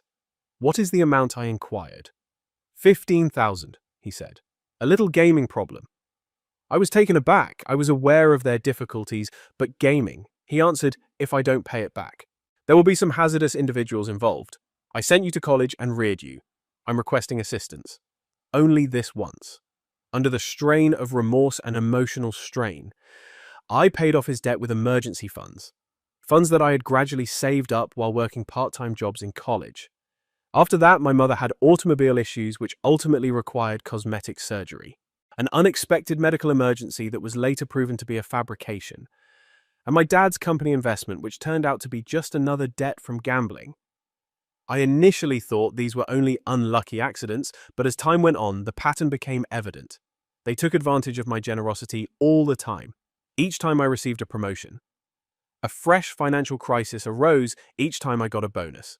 I continued to pay their mortgage throughout it all. They accused me of being ungrateful and selfish every time I bought myself a new wardrobe, a quick getaway, or even simply lunch. I made many attempts to establish boundaries, but the emotional blackmail kept returning. "For you, we sacrificed everything. A true family helps one another out." They had a knack for making me feel guilty and that I owed them something. The pivotal moment was meeting Jack. He looked at my predicament objectively and brought out the reality. My parents were taking advantage of me financially. At first, I didn't want to believe it. It seemed unthinkable that my own parents would deliberately take advantage of me. Jack urged me to begin keeping a financial journal. The truth struck me hard when I did. The majority of my money has gone directly to them for the previous 5 years. "Catherine, this is not love," Jack spoke softly. "Exploitation is what this is." And gradually I started to view the world in a different way. Now when I opened my laptop and signed into my bank account, I recalled that moment. My fingers paused just a moment. The mortgage's automatic payment has been stopped. I had just taken down their life's financial framework. I moved the remaining money into my personal account from our combined one. A knock on the door followed. "Catherine," the voice of Jack. "Are you all right? May I enter?" I let him in by opening the door. After glancing around the room, he instantly grasped the concept. "Do you need assistance packing?" he asked plainly. "Regards. But there's one more thing I need to do," I added. A silent comprehension crossed his face as he looked at the television. His fingers touched my shoulder. "Catherine, you have every right to do this. What did they do to you?" He gave a headshake. "Words are absent. I'm always speculating about their reaction." I acknowledged, but I'm aware of how terrible it will be. "I've suffered enough already. Join me for a stay," Jack volunteered. "There is a guest room available starting tonight. Give yourself enough time to consider your next course of action." Sincerely, I said, "Thank you. Nothing here makes it worthwhile to stay." He gave me a firm hug. "Catherine, you're making the correct decision. You have strength. You're courageous. Above all, remember that you are not alone." We downed the stairs together after he picked up my luggage. The gathering had fallen apart entirely. The majority of the visitors had left. My father was intoxicated and unconscious on a chair. As we passed, my mother gazed blankly into her wineglass. At the front door, she glanced up but remained silent. I stopped and gave the inside one more glance. Flashes of memories. Christmas mornings, backyard barbecues throughout the summer, studying at the kitchen table, a home that had gradually changed from one of trust and affection to one of financial exploitation. I murmured quietly, "Goodbye," and left. I heard the door behind me close. It seemed as though the last chapter of my previous existence had been closed when it has passed. Then my phone started buzzing frantically one morning. My peace was broken by a single look at the television. Along with a lot of unknown numbers, I have 27 missed calls, all from my parents. Definitely neighbors or family. They had come together in support of them. I didn't immediately check the voicemails. I simply gazed at the alerts. I could feel the usual roil of shame rising. However, I firmly pressed it down, lying back. When my cousin Howard received a notification, I tapped the first message. There has been no payment on the mortgage. Uncle George is destroying things. Aunt Susan is going through a catastrophic breakdown. I put the phone down. I didn't answer. I wasn't in a hurry to resolve their problem. Not now. A fresh alert. One more voicemail. I pressed play on the speaker out of curiosity. My mum's voice faltered. Please, a terrible misunderstanding has occurred. You wouldn't simply desert us in this manner. Give us a call. We can have a conversation about whatever is wrong. We are related. I briefly closed my eyes and allowed her words to fade into the brightly lit space. It's amazing how easily a burden can become more than that. When the mortgage payment fails to arrive, kindly assist us. A text from my father. You'll regret betraying your family like this. No warmth, no confusion. Just cold, threatening rage. Another vibration, a message from Aunt Linda. Did you really abandon your parents after everything they sacrificed for your success? This is how you show gratitude. Your father's health is deteriorating rapidly. He hasn't eaten in 48 hours. The phone suddenly felt like it weighed 1,000 pounds. A knot twisted in my stomach. Guilt worked with surgical precision, breaking down the defenses I had carefully built, as if it had just been waiting beneath the surface for a moment like this. I reread the message over and over. What if they truly were suffering? What if my actions had been too harsh? The guilt grew heavier throughout the day, and Linda's message was just the opening volley. Calls poured in. Relatives who usually ignored my existence suddenly had urgent opinions. Do you understand how serious George's condition is? Came Aunt Wendy's sharp voice in one voicemail. Yes, families disagree, but this kind of abandonment crosses a moral line. Have you even considered your mother's fragile, emotional state? Uncle Tom said in another distress could send her into a total breakdown. Each message cracked my resolve a little more. Maybe I was heartless. Maybe I was the villain. Maybe. Then another buzz. A text from Howard. Uncle George is losing it. Aunt Susan might need to be hospitalized if this keeps up. I stared at the screen, the realization knocking the breath from my lungs. This wasn't reconciliation. It wasn't an apology. It wasn't accountability. It was strategy, just another performance. They didn't miss me. They missed my financial support. This time, I let the full weight of that truth settle. Years of one-sided sacrifice. Support never acknowledged. Endless giving. Hoping someday for gratitude from people who were incapable of it. It didn't hurt anymore. What I sensed was crisper, clearer, crystallized. Jack didn't say anything at first. He merely brought me a drink and sat alongside me. Are you all right? He asked. I've had enough. I told him I can't allow their falsehoods go unanswered anymore. He nodded. To defend your calm and your name, you need to speak the truth. I have 5 years' worth of financial records sorted in folders. Mortgage payments, energy bills, their credit card records, and endless transfers paying George's gambling debts as a lawyer. Jack helped me arrange everything into a clear, professional presentation. We constructed a financial timeline month by month, from the day I graduated college until the day I left their house. Every money I had donated and for what purpose, the sums were astounding. For 5 years, on average, I'd spent over $1,500 a month to keep them afloat. Do you intend to make this public? Jack inquired. No, I gave a headshake. I'm simply telling my family about it. I carefully and individually delivered the message to each relative. Recently, there have been attempts to harm my reputation. Although I had intended to avoid talking to them, I now feel compelled to tell the truth. I took care of a lot of my parents' living expenses and paid off their mortgage. I decided to assist them. However, it has lately come to light that the connection has been exploitative and one-sided. They termed me a burden on my 28th birthday and insisted that I leave their house right away. Any family member who wants to see the financial documents can do so by requesting them. I'm not hostile to my parents. I really hope they lead a happy and quiet life, but I will no longer be commenting on this issue going forward unless I am actively involved. I request your privacy and respect. Jack gave a nod, unambiguous, factual, not sentimental, it's flawless. I answered, this is where it stops, whatever happens next. That is their responsibility. Responses started to come in within hours. Howard sent the first one. Catherine, I'm at the home of your parents. I showed everyone your documents. They are in disbelief, the aunts in particular. Nobody was aware that you had been providing them with such assistance. Then Aunt Linda sent a note. I just got into a fight with your father, Catherine. He initially claimed that you were lying. However, he changed once Tom showed him the documents. He should feel ashamed, I told him. Can we have a conversation? While I looked through the deluge of texts, Jack sat next to me. How do you feel? He inquired. Free. I said. I worried for a long time that people would only hear their side of the story. They made a lot of noise.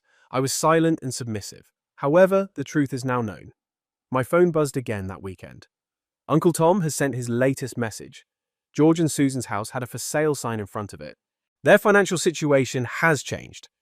Just as I had to cope with the repercussions of their acts, they would also have to deal with the consequences of theirs. The facts were out. At last, it was time to proceed. The days that followed flew by as they were rebuilt. However, the day arrived without warning. A well-formatted delivery note showed up. I turned to face Jack. He glanced at the legal heading, his brows rising. His face immediately changed to a focused professional one. A court process server was there when I opened the door after crossing the marble lobby. I'm holding an official envelope. Smith Catherine, he inquired. Voice procedure, indeed. Sensing the edge of my professional poise, I responded, Alter. He gave the envelope to me. Legal notice is served. Finished. We've taken care of you. Inside are the legal response's contact details.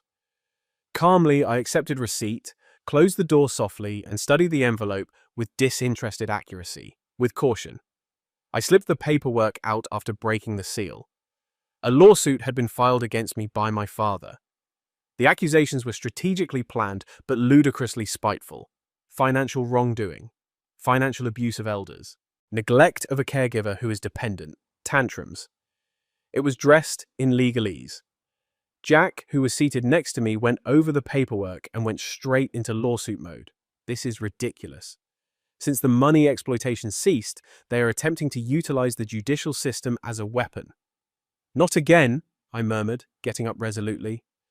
I will not say I'm sorry for standing up for my financial autonomy. Jack's senior litigation partner and I met that afternoon. Every transfer, every receipt, every documented contribution, years of painstakingly documented proof was laid out by me in a methodical and professional manner. They paid close attention, asked insightful questions, and affirmed that they would put together a strong countersuit. You have a very strong position, I was reassured by Jack's managing partner. To be honest, your case for a countersuit is not only compelling, there is no denying it. I was not looking for retribution, considering the magnitude of the financial exploitation. Justice was what I desired. I wanted to regain my financial independence and professional standing. Following their legal counsel, I approved a formal counterclaim that same afternoon that described the years of systematic financial manipulation and emotional coercion. The response came instantly. First, my mum called. At last, her voice was tinged with practiced agony. Please, Catherine, this family is being torn apart by you. Our goal has always been to help you succeed.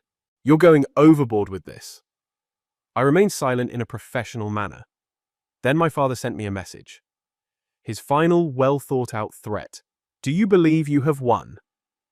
The outcome is always determined by blood. Blood does not define family, I muttered into the silent space. It is determined by those who value and respect you. 3 days later, I carried a leather portfolio full of well-prepared legal documents into federal court. Inside the mediation room, Jack and the senior litigation partner from his firm were at my sides. At the sleek conference table, my father sat strangely erect. Beside him, my mother fidgeted, using trembling fingers to arrange a beautiful scarf. They appeared smaller than I recalled. The court-appointed mediator indicated professionally and plainly that by pursuing patently fraudulent accusations, they exposed themselves to serious penalties for defamation and proven financial abuse. My years of thorough records backed every word. My father's cheeks turned a sickening scarlet. He leaped to his feet, his chair screaming noisily on the polished floor. This is prosecutorial harassment. He raged at the mediator. The system is being used against us by her. His shout was unnoticed. My mother sobbed dramatically and fell forward. As her cries reverberated strangely throughout the formal room, I maintained my composure. I remained silent. There was no need to justify me when they rushed out. Calmly, the mediator turned to face me. Your documentation is quite convincing. Never second-guess your choice to take legal protection. The weight I had been carrying for years began to lessen as I left the courthouse, one step at a time. No further justification, no more feelings of guilt, no more unjust excuses. It was 6 months later. We received an unexpected guest on a chilly winter afternoon. My father's sister, Aunt Linda, unexpectedly dropped by our condo. I asked her to come in. She sat with obvious tension. "I just got back from seeing your parents," she remarked to Catherine. "They're having trouble. What are you saying?" I inquired. "In terms of money, apologies." Linda clarified that too, but not just that. George was laid off. His gambling worsened. Apparently, he spent corporate money. They are not at all comfortable in their new residence. Susan began working part-time, but it is insufficient to sustain their previous standard of living. Quietly, I nodded. At last, the repercussions of their conduct were upon them. They now understood how important my financial assistance had been to their way of life. In addition, Linda said the majority of the family has turned away. Now that people are aware of how much you genuinely backed them, nobody condones what they did. "What do you want me to do?" I asked directly. Linda let out a sigh. "Nothing. Catherine, I simply wanted to let you know." They appeared sincere in their regret. "Susan does at least. Every day she sheds tears. George, he's so proud, you know. Even he's starting to transform, but he's not quite there yet." "Have they contacted me?" Linda inquired. "No," I said. "Since the court hearings, there has been no direct communication." "They're scared," Linda said. "They fear that you will turn them away. Now that everything is public knowledge, the embarrassment is unbearable." I remained quiet for a while. I helped them out financially for years. Without gratitude, without acknowledgement, and only now after losing something they had previously taken for granted, did they realize its importance. Carefully, I said, "Aunt Linda, I appreciate you informing me, but I have to live my own life for now. I must go on." Her expression was filled with comprehension as she nodded. "Naturally, Catherine. Simply put, I'm glad to see you. Such like this. Content." She surveyed my newly furnished apartment. "All of this was truly created by you alone without assistance." Jack had been on my side. I responded grinning at him when Linda had gone. Jack looked across to me. "Will you get in touch with your parents?" As winter twilight descended upon the city, I watched from the window. I said I don't know yet. To be honest, they ought to take action if they genuinely regret their actions. However, I'm not glad they're in pain. That was never my desire. A little envelope showed up at my office a few weeks later. Susan's handwritten note. "I'm not sure whether you'll even read this, Catherine, but I felt compelled to write. I apologize first and foremost. There is no justification for our actions. Not at all.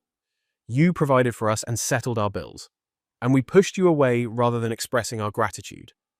It is unacceptable. We are currently dealing with the fallout from our decisions. We only now realize how drastically our lives would have changed in the absence of your kindness." Although George is having difficulties, he is starting to change. He began going to therapy for his addiction. I'm not requesting anything. No reconciliation, no money. I just wanted to let you know that you are on my mind and that I hope you are content and leading the life you deserve. Perhaps one day, if you're amenable, we might have a cup of coffee and have a loving conversation. Your mum. I repeatedly read the letter. It sounded genuine. However, trust is difficult to rebuild after years of deceit and manipulation. I showed Jack the letter. After attentively reading it, he spoke softly. "You make the decision. I'll encourage you to get back in touch if you want to.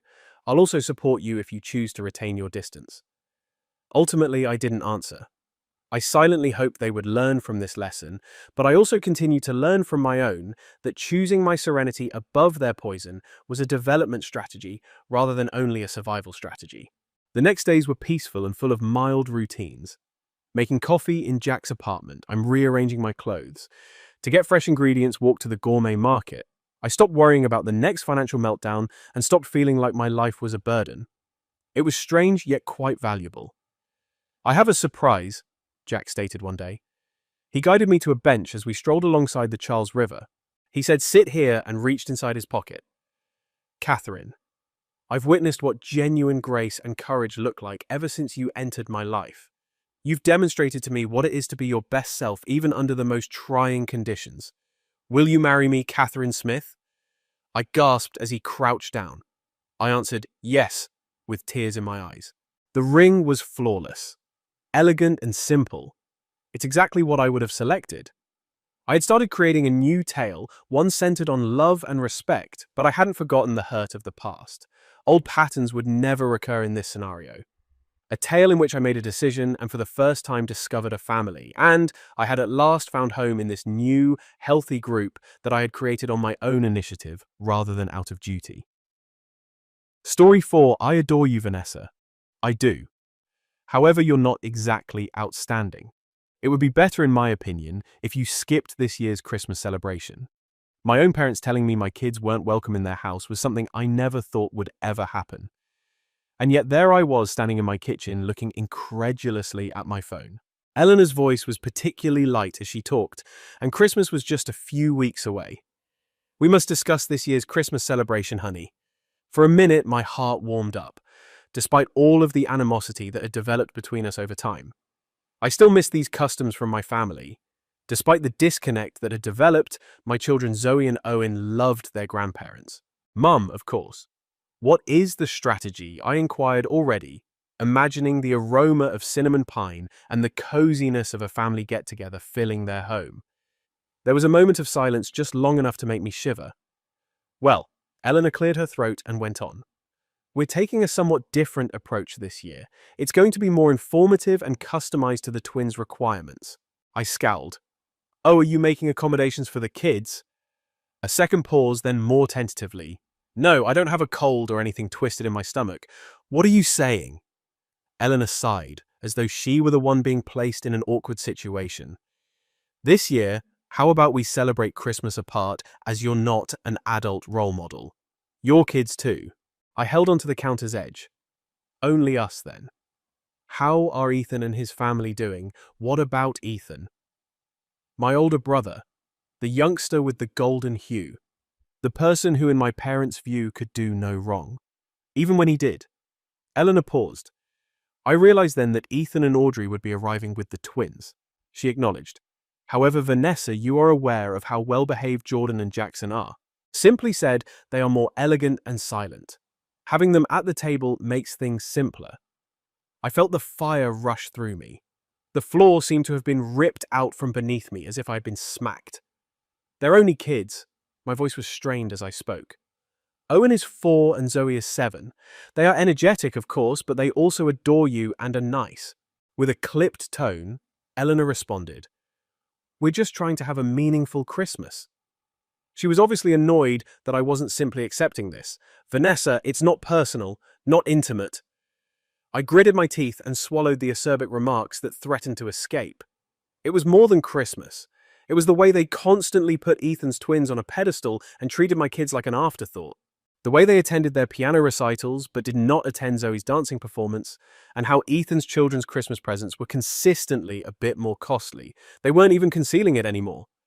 This is unbelievable. My heart hurting from betrayal, I murmured. In reality, you're telling me that while Ethan's children are welcome, mine are not. Oh, Vanessa. Avoid being theatrical. Eleanor let out a sigh. There is just one party. Let's get together again. I nearly chuckled at the ridiculousness. Not the two young souls I loved most in the world, but they wanted me there. I took a deep breath. No, Mother. I won't see you again if I'm not invited to this party. We were silent for a long time. Then, as though I were being irrational, Eleanor let out a quick exhale. Make yourself comfortable. She abruptly ended the call. My breath was erratic as I stood there looking at the phone. In the other room, I could hear my children laughing as they constructed a pillow fort utterly oblivious to the fact that their beloved grandparents had just rejected them as though they were flawed. I inhaled deeply as rage churned in my stomach. I had devoted my entire life to attempting to get my parents' favor. But at what price? And what sort of mother would I be if I let them to get away with this and kept up my relationship with them? No. I had stopped doing this. Their decision had been made. It was my turn to make mine now. And sooner rather than later, they would regret it. Long after the call was over, Eleanor's remarks continued to have an impact. With my phone still firmly grasped in my fingers, I stood in my kitchen, the soft hum of the refrigerator filling the stillness. my heart thumping with a mix of despair and rage, my fingers shaking as I put it down. Although I had always known that my parents preferred Ethan, I had persuaded myself that it wasn't as terrible as it appeared and that they actually loved each of us equally. However, they had torn away all semblance of justice tonight. They no longer even made an effort to conceal it. They were more devoted to his kids. From the living room came a spontaneous, unfettered, innocent laugh. Zoe and Owen were still playing in their pillow fort as I turned around oblivious to the rejection that had just occurred. My chest constricted. They were worthy of better. I forced a grin as I entered the living room and straightened my shoulders. Okay, both of you. My voice was more steady than I felt as I spoke. Are you all set for a night of movies? Owen's eyes glowed with pleasure as he instantly became alert. Is it possible for us to observe the talking dog? I took him into my arms and felt his warm, small body against mine while caressing his silky hair. We certainly can friend. However, my fury would not go away as we nestled up on the couch. In the hopes that if I did everything correctly, my parents would eventually see me as being on par with Ethan, I had spent years attempting to blend in and following their rules. However, it had never been sufficient, and I had given up.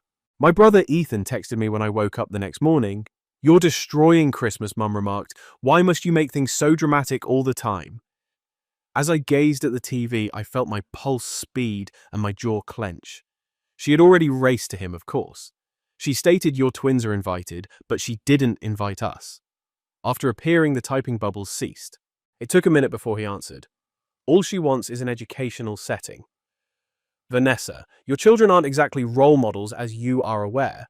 In some ways, role models like my kids were lacking, as if they should be corrected rather than praised." Something broke inside of me. "Ethan, have a wonderful Christmas. I will not be present." Before he could reply, I switched off my phone. Neither my kids nor I were welcome at their table. All right, their universe wouldn't include me at all, and they were going to discover the true meaning of it. I had been the one they could always count on to assist them out when they needed it for years. My parents phoned me when their Wi-Fi stopped working and they wanted someone to come get their groceries. When they needed assistance planning a family celebration, I was the one who drove over to solve it. I was the one stranded running errands and making calls. Ethan too. He had the opportunity to be the golden child, getting all the benefits while doing the very least. However, they would no longer be able to take advantage of me if I were not a member of their favored family. Eleanor gave me another call a week before Christmas. I considered not answering, but ultimately, with my heart pounding, I put the phone to my ear. "Hello, Vanessa," she murmured in a wary tone. "I simply wanted to say hello. I sincerely hope you'll change your mind, even though I know you are unhappy. Nathan and you would be very welcome. We would want to stay in touch with you." As I inhaled deeply, I could feel my rage rising. What I stated was true. "Mum, I won't be accepted in the future if I'm not accepted at Christmas." She let out a deep sigh as though I were wearing her out. "Why you're being so obstinate is beyond me. There is just one party. The twins are very important to us, as you are aware." And there it was, the last agonizing reminder that she would never be satisfied with my two little beings, the people I loved most in the world. I tightened my jaw. "Mom, you've stated our position rather clearly. Vanessa, I promise not to disturb you again. Don't act this way."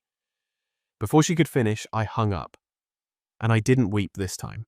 When Walter phoned me that weekend to assist him with setting up his new TV, I started simple. The call was sent to voicemail by me. I received a text from Eleanor asking if I could come get her prescription. I didn't read it. I had been at their mercy for years, always dependable and always accessible. However, it is no longer the case, and they quickly became aware of it. I had missed 12 calls and disregarded 6 SMS by the time Christmas preparations were well underway. Then, during the week before Christmas, I received a message from Ethan one morning. "Your parents are furious that you are neglecting them. Will you really allow this to continue this far? When they declared we weren't welcome this time, they had already gone too far." He didn't respond. I switched my phone to quiet and focused on my actual family. Nathan was stringing popcorn garlands with the assistance of Zoe and Owen at the table. They were giddy with laughter and coated in glitter. Our Christmas was this year, and I felt totally at ease for the first time in years. I had no idea, though, that my parents were not finished yet, and I would never forgive their next step. It was quieter than it had been in years on Christmas preparation day. Do not hurry the children into their formal attire. Don't worry about creating the ideal Christmas meal. No nervous checks of the time to make sure we weren't running late. Rather, we were in our own small universe, laughing in our own house. The air was filled with the aroma of hot chocolate and gingerbread. Every time Nathan pretended to wobble, Zoe and Owen squealed with joy as they took turns hanging ornaments while Nathan raised them to the upper branches. And I felt free for the first time in a long time. Just then the phone rang and the credit card company sent a usage confirmation email. I opened it carelessly and discovered a significant amount that I was unfamiliar with. I hadn't been reviewing my monthly credit card bills. I found that for a few months, the monthly payment amount had gone up by around $150. It was $500 higher last month, which raised my suspicions. So, I looked into it. I discovered that my credit card had been used to purchase a massage chair for my parents' house. I felt a chilling knowledge creep up my back. The reason for this was that I had given my parents temporary access to this credit card. To assist them get through a tough moment, I temporarily enrolled them as authorized users on my account 6 months ago when Walter retired, and they were struggling financially during the changeover period. When their circumstances settled, I had planned to take them out, but I forgot since life became hectic. To be sure, I called my mum. "Could you please explain my credit card?" Eleanor laughed. "Oh, Vanessa, stop being so dramatic. It's only a card. You make a nice living. What did you think?" we asked ourselves. Now my cheeks was flaming with wrath and my voice was shaking. "Did you just intend to continue spending my money? You didn't think I'd notice? Oh, don't pretend that this is a major betrayal. You were reared by us. Supporting us during our retirement is the very least you can do." I felt like I had been punched, so I drew a quick breath. "Really, you expected me to continue buying your food, even after I told you that we weren't good enough to attend Christmas? Can you hear yourself?" Eleanor sighed dramatically and for a long time. "This is precisely the reason we dislike having tough talks with you, Vanessa. You overreact all the time." "Overreact? I was finished. On one point, you're correct." My voice was dangerously calm as I said, "The card was cancelled by me. And let me be absolutely clear about one thing now that we are having an honest talk. I will never give you another penny. Never." Eleanor let out a gasp like though I had given her a smack. "Vanessa, avoid being absurd." I cut her off. "Additionally, because we are now conversing, don't anticipate birthday, Christmas, or other gifts. When you indicated that my kids weren't welcome, you made your decision. I'm currently creating my quiet." Then she replied, "You'll regret this," in a tone harsher than I had ever heard her. She then hung up. I stood there for a while holding the phone so firmly that my fingers hurt. I turned back toward the living room gently after that. Nathan was keeping a close eye on me. "Is everything all right?" I made an effort to grin. "Yes." My voice was more steady than I felt as I spoke, only putting out the garbage. He stopped asking questions. The remainder of the day was devoted to our personal Christmas preparations, which included singing songs, creating paper snowflakes, and decorating cookies. And there was no underlying stress for the first time in years. There's no need to tread carefully. I didn't have to pretend to be someone I wasn't. Even though all was quiet, I had a feeling that this was not the end of it. And I was correct, since my parents weren't going to abandon their lucrative source of income. Together with my brother, I also made the decision to cease making payments on the Toyota auto loan that I had given my parents as a retirement present. Their next action would reveal their true nature. My parents didn't remain silent for very long. My phone rang with an incoming call 3 days after our altercation. Ethan. I considered ignoring it, but my curiosity won out. With a quick exhale, I responded, my heart racing. "What are you looking for, Vanessa? What the devil?" He skipped the politeness and snapped. "You chopped them off," Mum said when she called me in tears. "What's wrong with you?" I squeezed the bridge of my nose and closed my eyes. "Did she also let you know that they had been using my credit card without my consent for several months?" A pause. "She did mention that you were assisting them with their retirement, though." "Assisting them?" I laughed, without amusement, my voice trembling with rage. "They have amassed thousands of dollars on my account without my consent, Ethan. And they treat my children as though they are flawed. Let's pretend that I'm the villain here, though." He let out a sigh, obviously struggling to contain his annoyance. I understand your anger, but cutting them off entirely is unacceptable. That is excessive. Are you talking about how we weren't allowed to celebrate Christmas at all? I sprang back, my cheeks getting heated. All they want was an educational setting. Your children aren't exactly role models, according to Mum. I squeezed the phone until my knuckles were white. Oh, I understand. My children aren't worthy of their priceless table, but they can use my money. You understand? He let out a moan. This is being twisted by you. No, Ethan. At last I'm recognizing it for what it is. After a lengthy silence, he said in a calculated tone, let's see if we can figure something out. What if you continue to support them by making modest donations such as to the twins' education fund? In this manner, a misunderstanding won't cause anyone to suffer. I felt a chilly chuckle rise in my throat. Let me clarify. They genuinely told me they loved your children more than mine. Therefore, you want me to keep giving them money. That wasn't how they meant it. He complained. It was said, Ethan. For that he had no answer. A little later, his voice became rigid. All right, you are free to be selfish if you so want. However, don't count on your parents to pardon you anytime soon. I shook my head and grinned. I will live. I hung up before he had a chance to argue. For the upcoming weeks, my parents engaged in the practice of silent treatment. No texts, no calls. They were probably hoping that I would give in, crawl back, and beg for their favor as I always had. They were unaware, however, that I no longer needed it for the first time in my life, and they executed one more desperate prank precisely when I thought they had finally given up. When the letter arrived, it was the week before Christmas. In the mailbox, Nathan discovered it. He read the sender's name with a furrowed brow. It comes from your folks. My gut tensed up as soon as I nodded. Oh, wonderful. I'll guess. Is it guilt deceit or outright gaslighting? He grinned. How about we learn? My hands shaking a little. I grabbed the package and ripped it open. An official legal paper was within. As I read the lines, my breath caught. They were requesting payment for years of investment in their education as well as emotional and financial assistance. I chuckled incredulously. You must be joking with me. Nathan accepted the letter, swiftly scanning it. They claim you owe them for raising you and for all the money they spent on your education and general well-being. His jaw clenched as he looked up. Are they really attempting to charge you for your own upbringing? It seems that they were.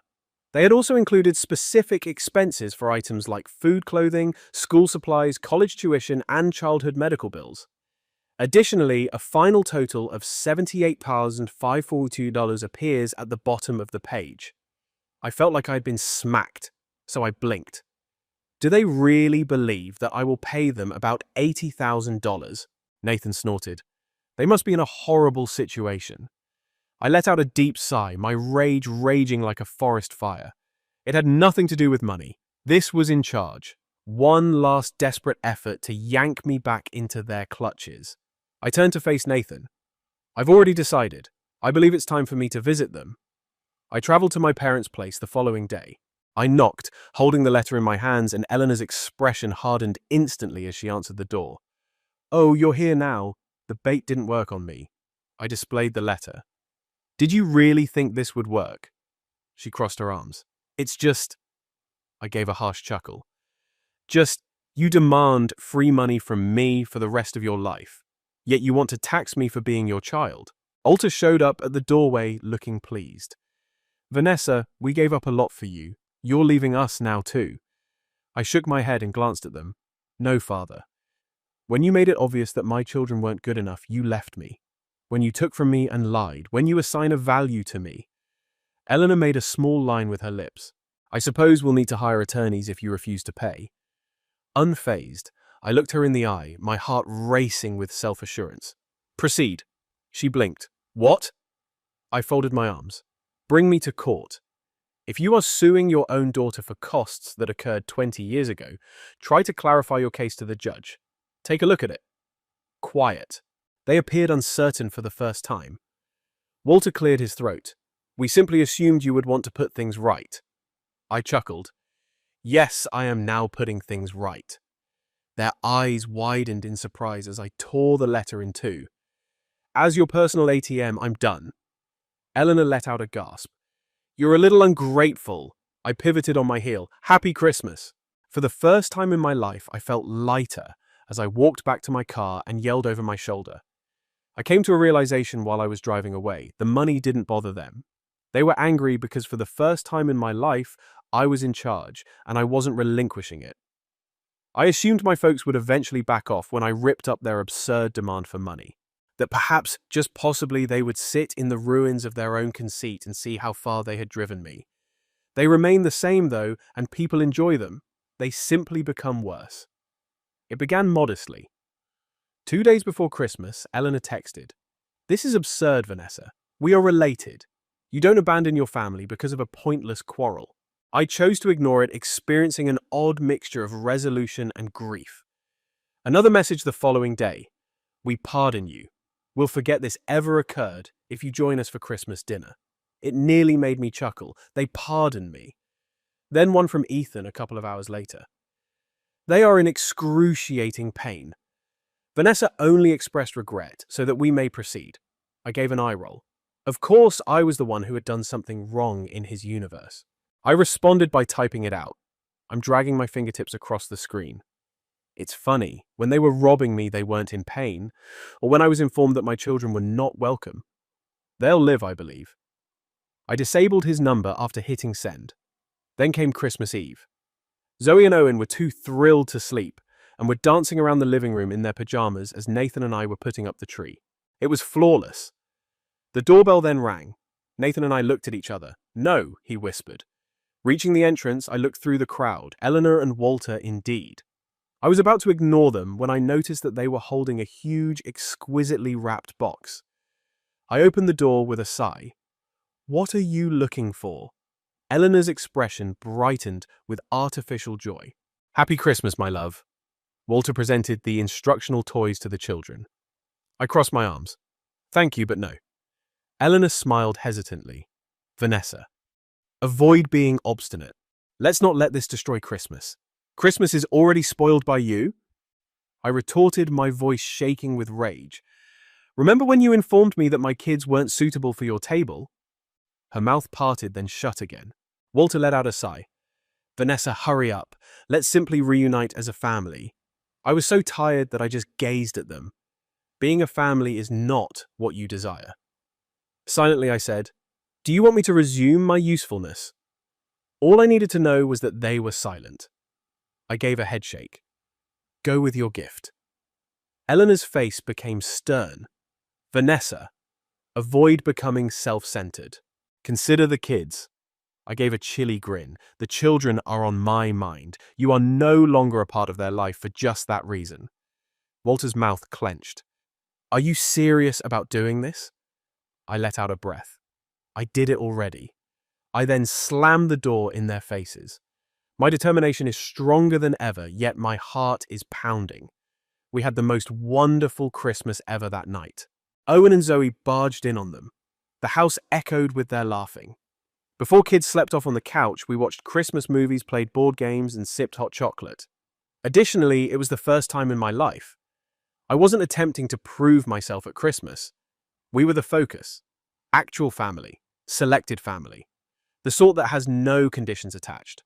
The type that doesn't require you to earn affection. The sort that genuinely wants to adore you. Not because they anticipate receiving something in exchange. That seemed to be the end of it. That my parents would finally recognize that I was done after I was cut off, humiliated financially at Christmas, and sent away at my own door. However, I didn't realize how much power they believed they still had over me. They did something on New Year's Eve that I didn't anticipate.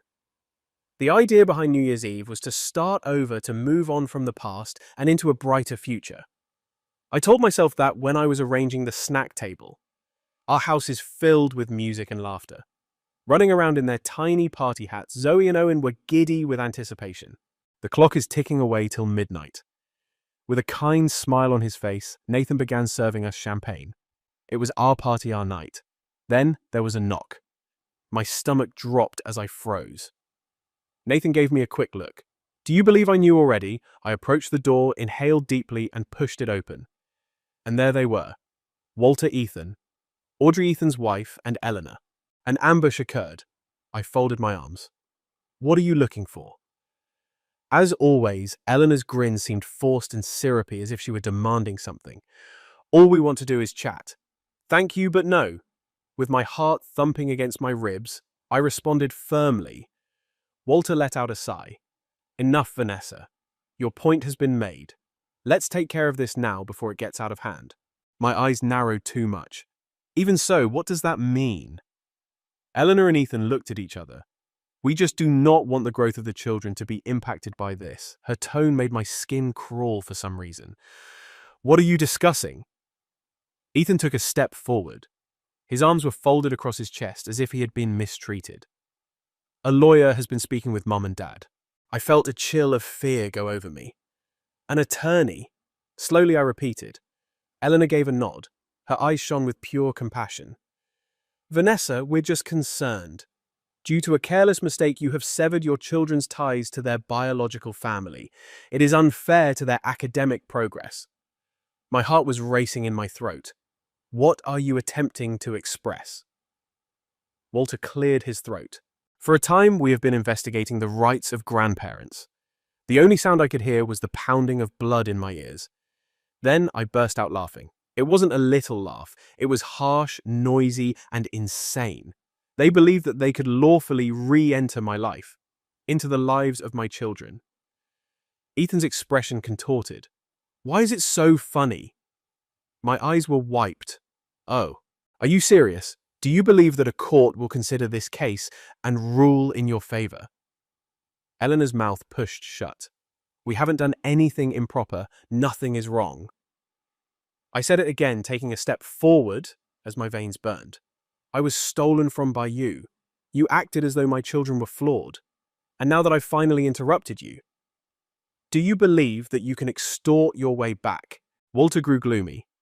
Vanessa, you don't want to do this. I smiled back at his scowl. Yes, but I do. I took out my phone and raised it. I want you to consider what you're going to do very carefully, I said in a chilly tone.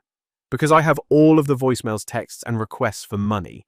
And I'll bury you if you try this, I swear. Audrey let out a gasp. Come on, Vanessa. No, I yelled, staring at my parents. Because you used my credit card fraudulently, I'm bringing a legal complaint against you. For the sake of my family, I will demand restitution and a restraining order against you. Eleanor's face then contorted in rage. You are acting irrationally. I grinned.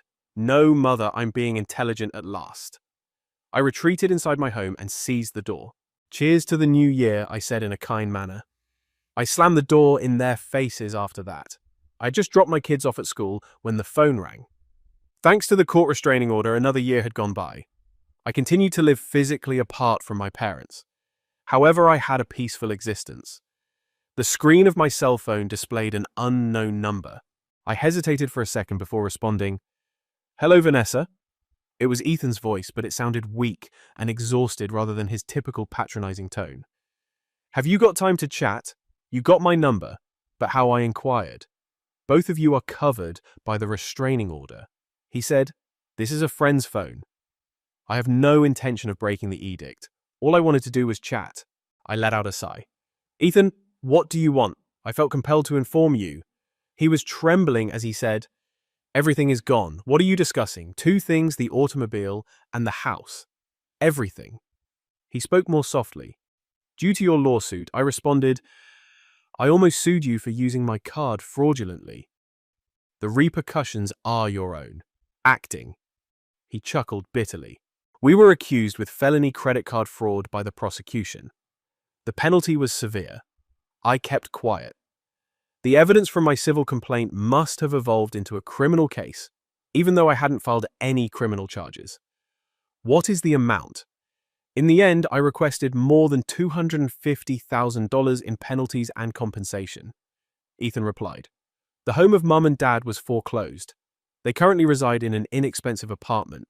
I am in a similar situation. Audrey and the twins, what about them? His voice became weaker yet. Audrey returned to her parents' house with the twins. We are now going through a divorce. Since you now have a criminal record, she won't allow me visit the twins. I assume I did. Yeah, he responded glumly. I also lost my job. Despite my current employment as a night security guard, I am still unable to make the reparation payments. You're telling me this, but why I inquired? Would you like my pity? You are the ones who brought about this circumstance. I'm aware that he concurred. The unexpected answer took me by surprise. How are our parents doing? Do they still admit their actions?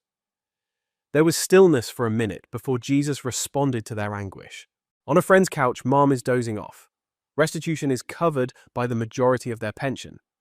Dad works as a security guard part-time, although it's challenging for him at his age.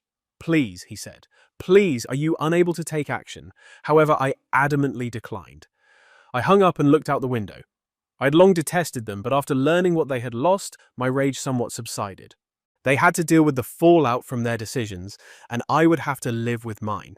The decision to prioritize my kids and myself. And it felt like freedom for the first time in my life. Their expectations are no longer a burden. The need to win their approval. Lost. The never-ending cycle of deception and guilt is over. I was sitting on the porch observing Zoe and Owen as they chased bubbles in the yard on a bright spring afternoon months later. Nathan sat next to me and gave me a lemonade. He said, "It's been quiet." I gave a nod. "Yes, it feels fantastic." He grinned. "Are they important to you?" As I took a sip of my beverage, I observed my children laughing as the bubbles burst. Pure excitement filled up their faces. The spring air brought their laughing. I claimed it didn't matter since I had already won. My children were my true family, and I would never again allow anyone to make